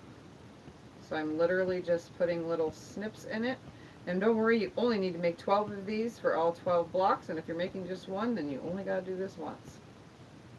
So I'm just spinning it and putting a little tiny slit in between every 1/2 inch or so, all the way around my circle. And I've made it to where I've started now. I throw that out of the way. Krista says it's not that much waste. No. I'm going to use my fingers to slide this and separate them now. Completely separate. And what I want to do is on the interfacing side, I'm going to make a snip. Make sure that fabric is out of the way because you can actually accidentally snip that, and you don't want that. You don't want that to happen because then it means you got another square to cut. I'm going to make a slit, open it back up like this, stick my hand inside, pull the fabric out that hole, and if you did this correctly and your rough side was facing the pretty side of the fabric, then what you should have is now your rough side on the outer side once you have flipped it, which we want that because we want the glue side out. And now you're going to take your little tool and go on the fabric side, not on the interfacing side. So when you stick it in the hole, put it on the fabric side because you'll rip through the interfacing if it's sharp like mine is. Just like this. I'm just going to push it around all the way, poking that fabric nice and beautifully all the way around. You can do it more than once. Just continue on going. And since you what was I saying? Whatever. I forgot. Oh, since you've snipped all those little pieces all the way around, it should fold. They should fold into each other, you know. So here's my center circle. This is not a perfect circle. It's never going to be a perfect circle unless I cut a perfect circle to start. Are you done with that? Nope, I'm using the iron now. So now we're going to take our circle with the rough side is now facing out. That's the glue side. We're going to come over and center it on this. Okay, so if you want to find your center, fold it with your fingers. Do not use the iron at this point because everything is glue now. So I'm going to pinch right there, and I'm going to fold it in half this way, and pinch right there. And now, to find your center, what you're going to do is you're going to line up that center right here, the center with here. Since we did that V, I lined mine up with a V. Well, that's I'm cool, coming with that Carissa. straight one right here, straight one right there, put it right here, so I have a nice Do you want me to bring it in there? and a nice straight Because line they can't here. see what you're talking about. Oh, I thought it was plugged in. It's not plugged in. Okay, so again, I just creased it like this in half, creased it like this in half, And since we lined this up in the V on all of these, that means I have a nice straight line here, here, here, and here to line every single one of these up with. So here's my crease here, center line, center line, center line, and Is it me or does that look ginormous? Center line. Oh, I want them like this. Oh. You can do smaller if you want, but I really want it to cover everything. Okay. I want a big circle. You can make your circle smaller, but I'm making my circles that big, okay? Yeah, that looks huge. I don't care. I like it. Okay, as long as that's what you meant to do. I didn't know that. I'm going to take the iron and glue it down. I know I haven't done anything else, right? So we're going to glue it already. That's how fast this goes. What's going to happen is the glue is going to hook to not only the Dresden, but it's also going to adhere to the background fabric. Okay, so now the glue is on there. The Dresden should not move from this point. But here is where my iron-on stitch witchery, or hem tape, as we call it, comes into play. I'm going to cut 20 little pieces of this, and this is what I'll have Scott do in advance. We're going to cut 20 pieces like this. And if you want to pin, you can pin, because it's ready to be sewn already.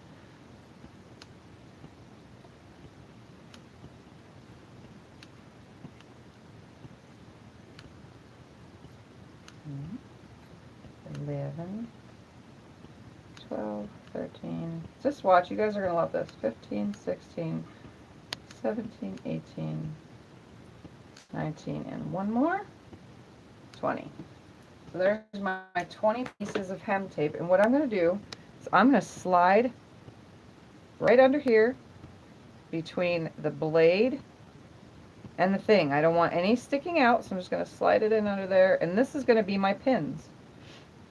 Instead of pinning it, I'm just going to stick a piece under here, right under this tip, just like that. Seriously, this is better than pinning. Told you guys I make things easy, so this is better. I hate pinning. Pinning pokes me.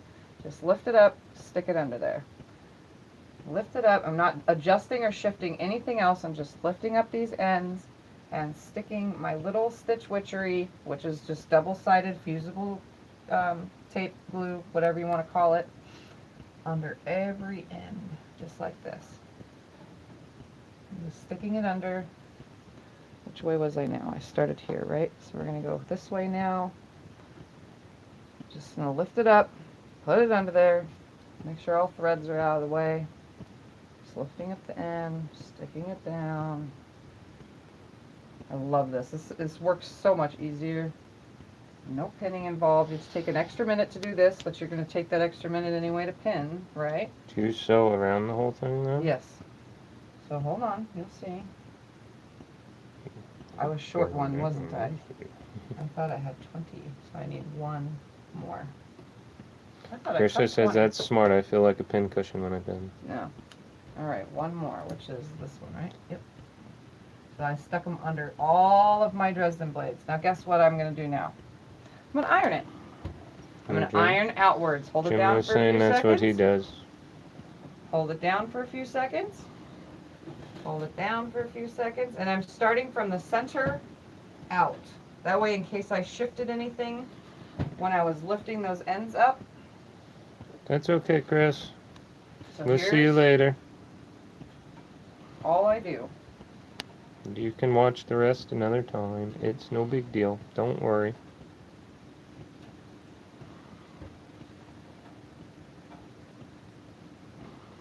Okay, so they should all be glued down by now, but for just to make sure, I'm just going to go around the whole entire thing. Gisela says you're full of great tips for us today. That's what happens when we do sew-alongs. I have all sorts of stuff to show you that I do because I've done this so many times. All right.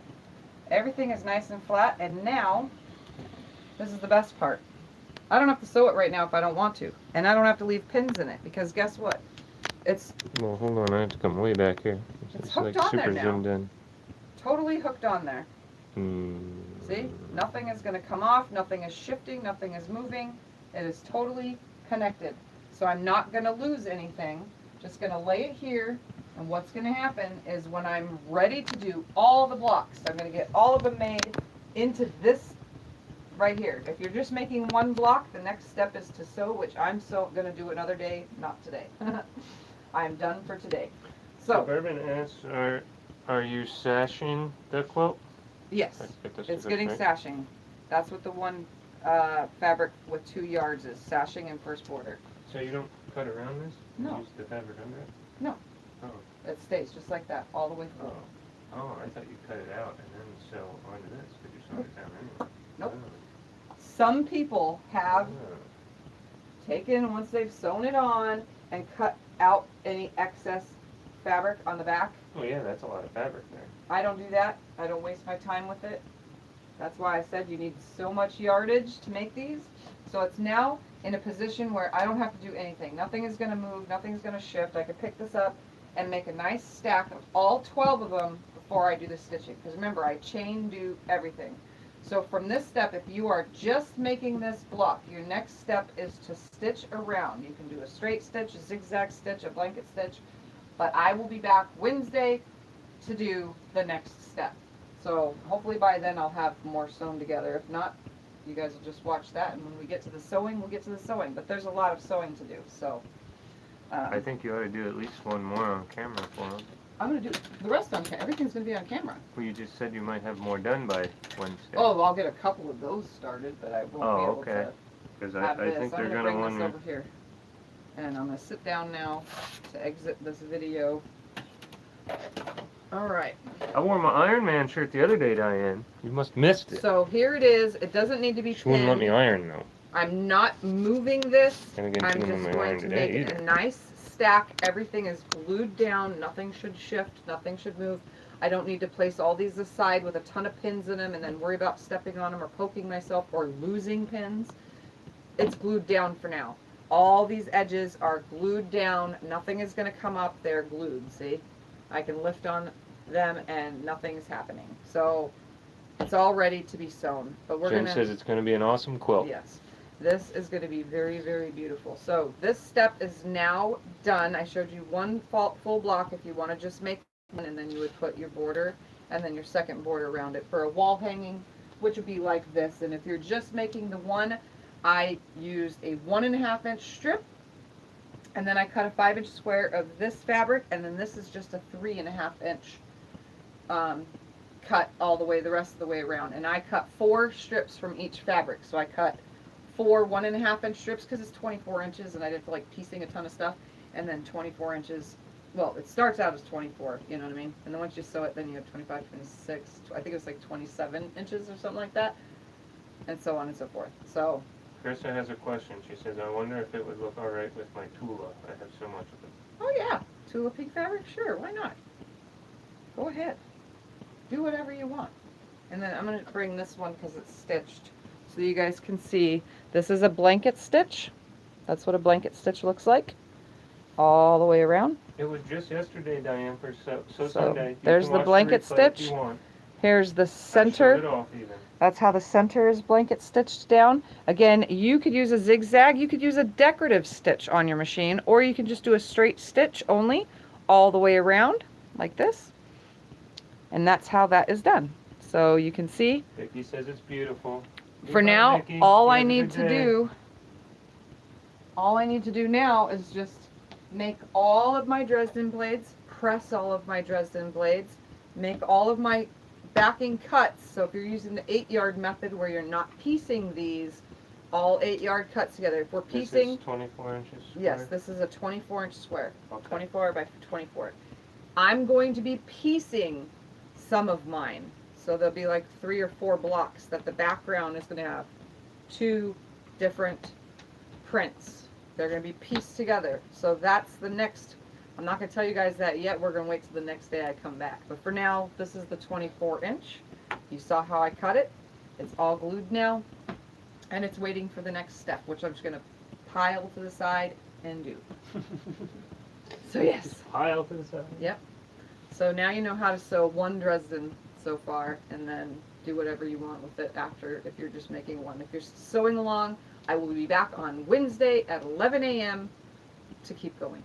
Judy says great job. Diane says awesome. You make it look so easy. Between now and then, the only thing I will probably do is get all the Dresden's chain sewed together and then the ends clipped. So that'll probably be the only thing I do on my own, which I encourage you guys to keep going as well because I'm Emily says faster. it looks amazing. So I want you guys to be as much caught up as possible by the time I come back Wednesday. Wednesday at 11, Diane. Wednesday at 11. Yep, Wednesday at 11 I'll be back.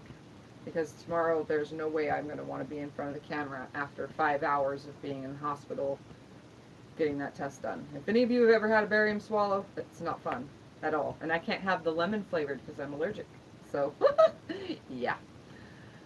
And if you want your center circle, I just thought about right perfect again. Take a tool, trace around it, sew exactly how I said, because you still have to sew your 1/4 inch around and flip your interfacing. But you can also do raw edge. If you don't have interfacing and you want a raw edge applique, you can do that as well. You can put a raw edge applique in the center, and that's perfectly fine as well. So then you just cut your square, pin it down, or use some of this stitch witchery, and then sew it down, and bam, done. So I just thought I'd add that. Anyway, I'm going to get off of here. Everyone's saying goodbye.